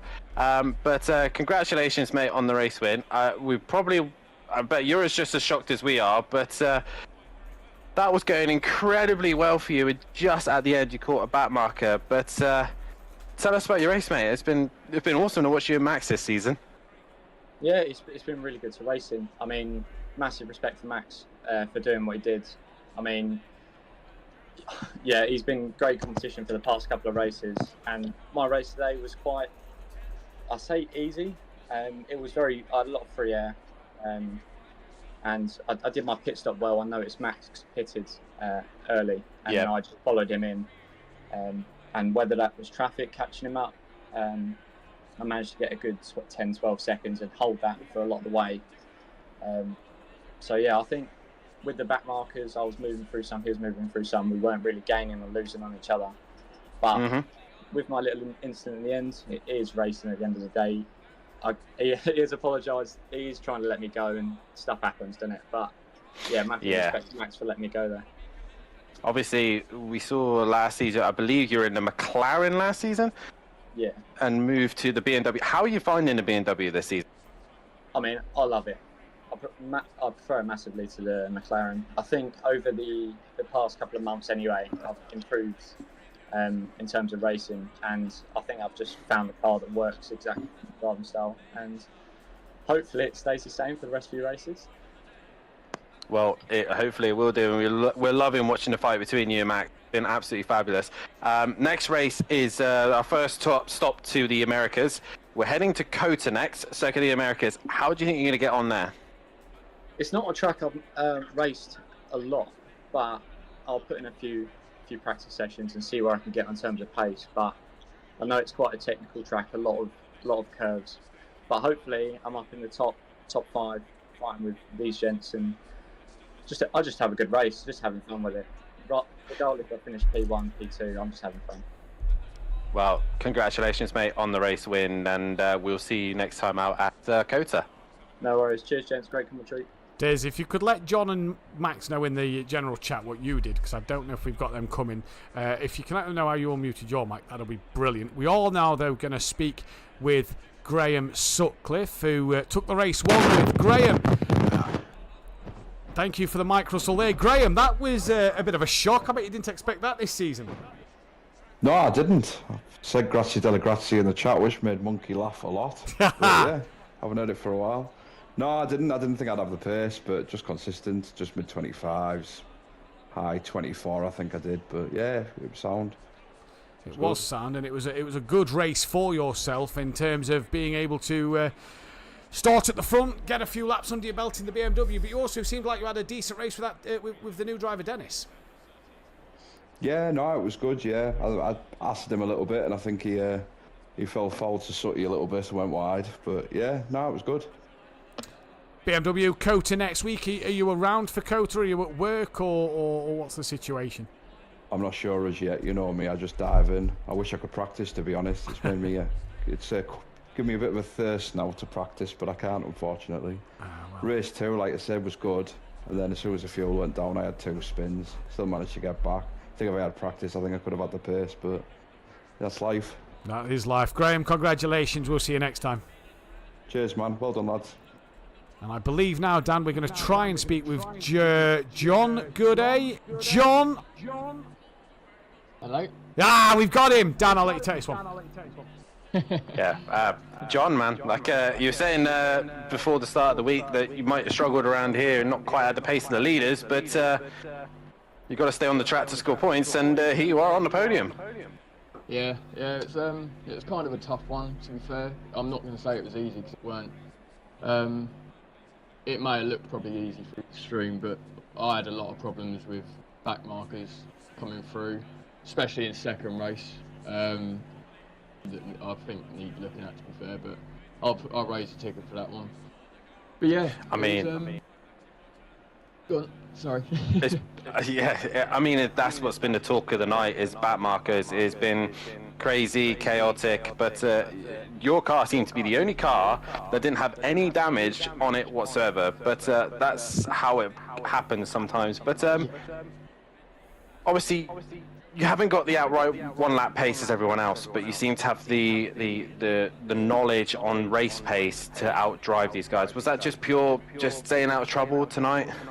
Yeah, you guys know yourselves that over the seasons I've been caught up in silly incidents, like that weren't even really to do with me, and I've learnt a lot from that. So coming into this, I've had a lot of people messaging me saying, "Oh yeah, why have you gone to the Aston?" and practically saying I've done the wrong choice. They feel. I personally feel the Aston, I'm a lot more comfortable, and I can push a lot harder.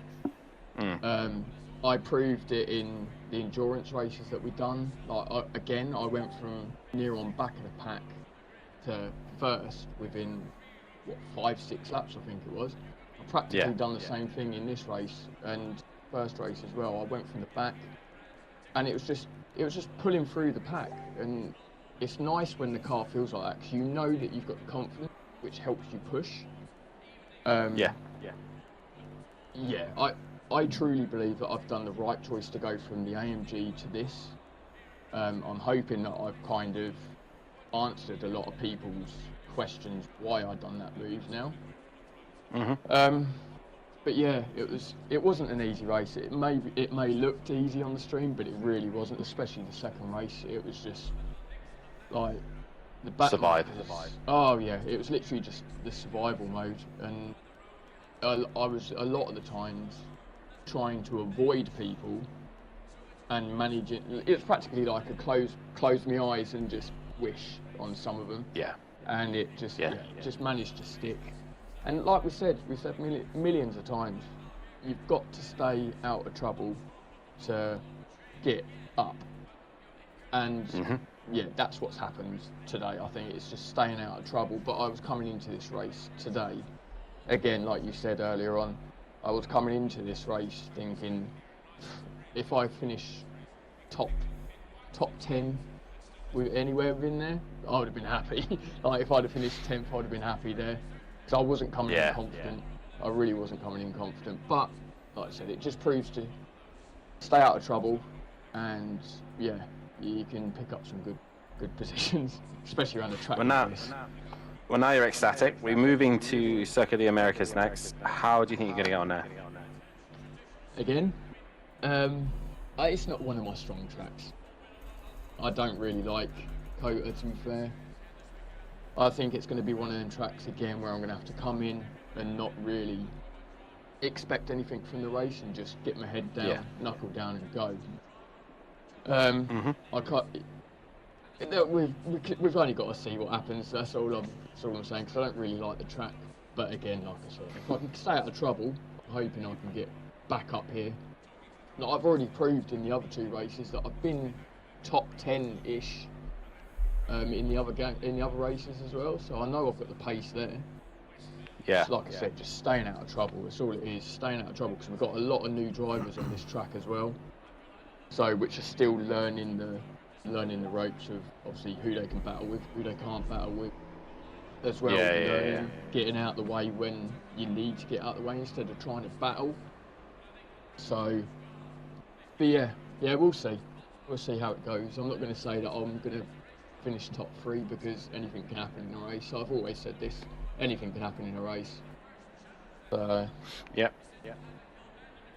Well, congratulations on the podium, mate, and we'll see you next time out at COTA. Yeah, thank you. And now we go moving to the probably the man of the moment now. Yeah.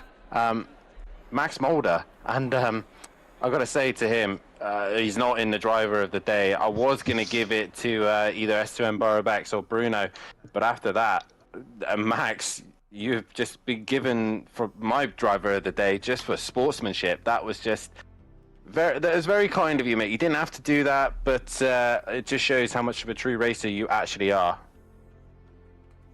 Yeah, I didn't earn to win it, so I was like, Diesel can have it, because he was way fast and he just got unlucky with some lap cars. Like I said, it's just the most. Like I said, a lot of times we look at racing and we think, oh, you know, Max should have won that. It was, you know, Dizzle's at the wrong place at the wrong time. To be fair, Max, you haven't had it perfect tonight, have you? You've had the one lap pace, but you just seem to be making a lot of mistakes, just touching the grass and just pushing the limits too far, which at times to put you around and near the wall. But it never stopped you from being the sportsmanship. Just tell us about your night's race, because it looked very tricky out there today. Yeah, I didn't get much practice, so the first laps I did were quite searching the limit and getting the setup done. The first race I got the other setup and it didn't work out with P11, I think. Just a lot of mistakes and also a big incident somewhere. And then the second practice I went out with the complete new setup to test it. It worked better, so I used that. I got pole position with it, so that was a good feeling. And then the race, I made a little mistake where Diesel was able to pass me, and then I make a big mistake because I was pushing way too hard. Yeah. COTA's next on the calendar. What can you do there? I hope Sky wanna give me some tips. It's his home, so if he can give me good tips, I hope I can win. Well, hopefully he can, and best of luck for next week, mate. And congratulations on just the nice racing and the sportsmanship. Yeah. Thank you. Well done to Max Mulder, and the championship standings look a little like this. And after the drop scores from that round, not many had their lowest scores, but Max Mulder leads the championship by 10 points from Dizzle. Borobex is second place. John Gooday is fourth with Richie Michelle in fifth. Sam P6 from Fat Bloke with Justin Winter, P8. Graham moves up to 9th with B. Craig 10th. Robert Smith, P11th. Paul William, 12th. Mirko Ritchie, 13th. Cranky Duckhead down to 14th. Bruno is P15 with Gomez, 16th place. Diego Flores, 17th. Micro J's P18. Dean is P19. That is Ferrari Dean. Dennis Hansen at P20. Darren Bell, P21. Tim Ventink, P22. Kieran Argent, 23rd with DJ Phil, 24th. M. Tucker, 25th with Andrew Taylor, 26th. John Andrews from Dean Wisocki. Nuke Waste, the Jackal. P. Raiden and Oliver, the Constructors' Championship, look like this. BSP Racing from Greasy Bandits, that's by 7 points. 14 points back to Stage 2. 34 points back to Team FBR. Richie Corsa, P5. Team Merlot, P6 with FSO Junior Racing Team, P7. And in the Independence Championship that's on the team's sort of leaderboard, Greasy Bandit Junior Independent of Dean in the Ferrari leads from Vorta Racing of Darren Bell, and Forever Forward in third place. That is separated by 7 points. Dizzle got the driver of the day in the chat. Mickey says that driver of the day has to go to Max Mulder for the sportsmanship. Dan, I am going to go the way of Max Mulder. Honourable mention, though, to John Gooday, Fat Bloke, Graham, Borobex and Dizzle, but Max Mulder for me, just for that bit at the end, driver of the day.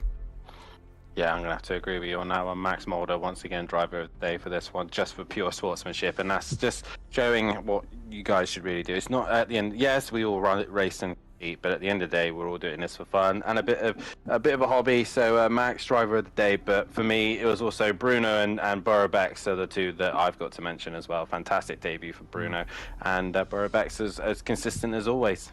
Go to next, Matt. Yeah, go to next for the Pro-Ams. What could happen there? Let's wait and see. Gary 1-3. Big and wide.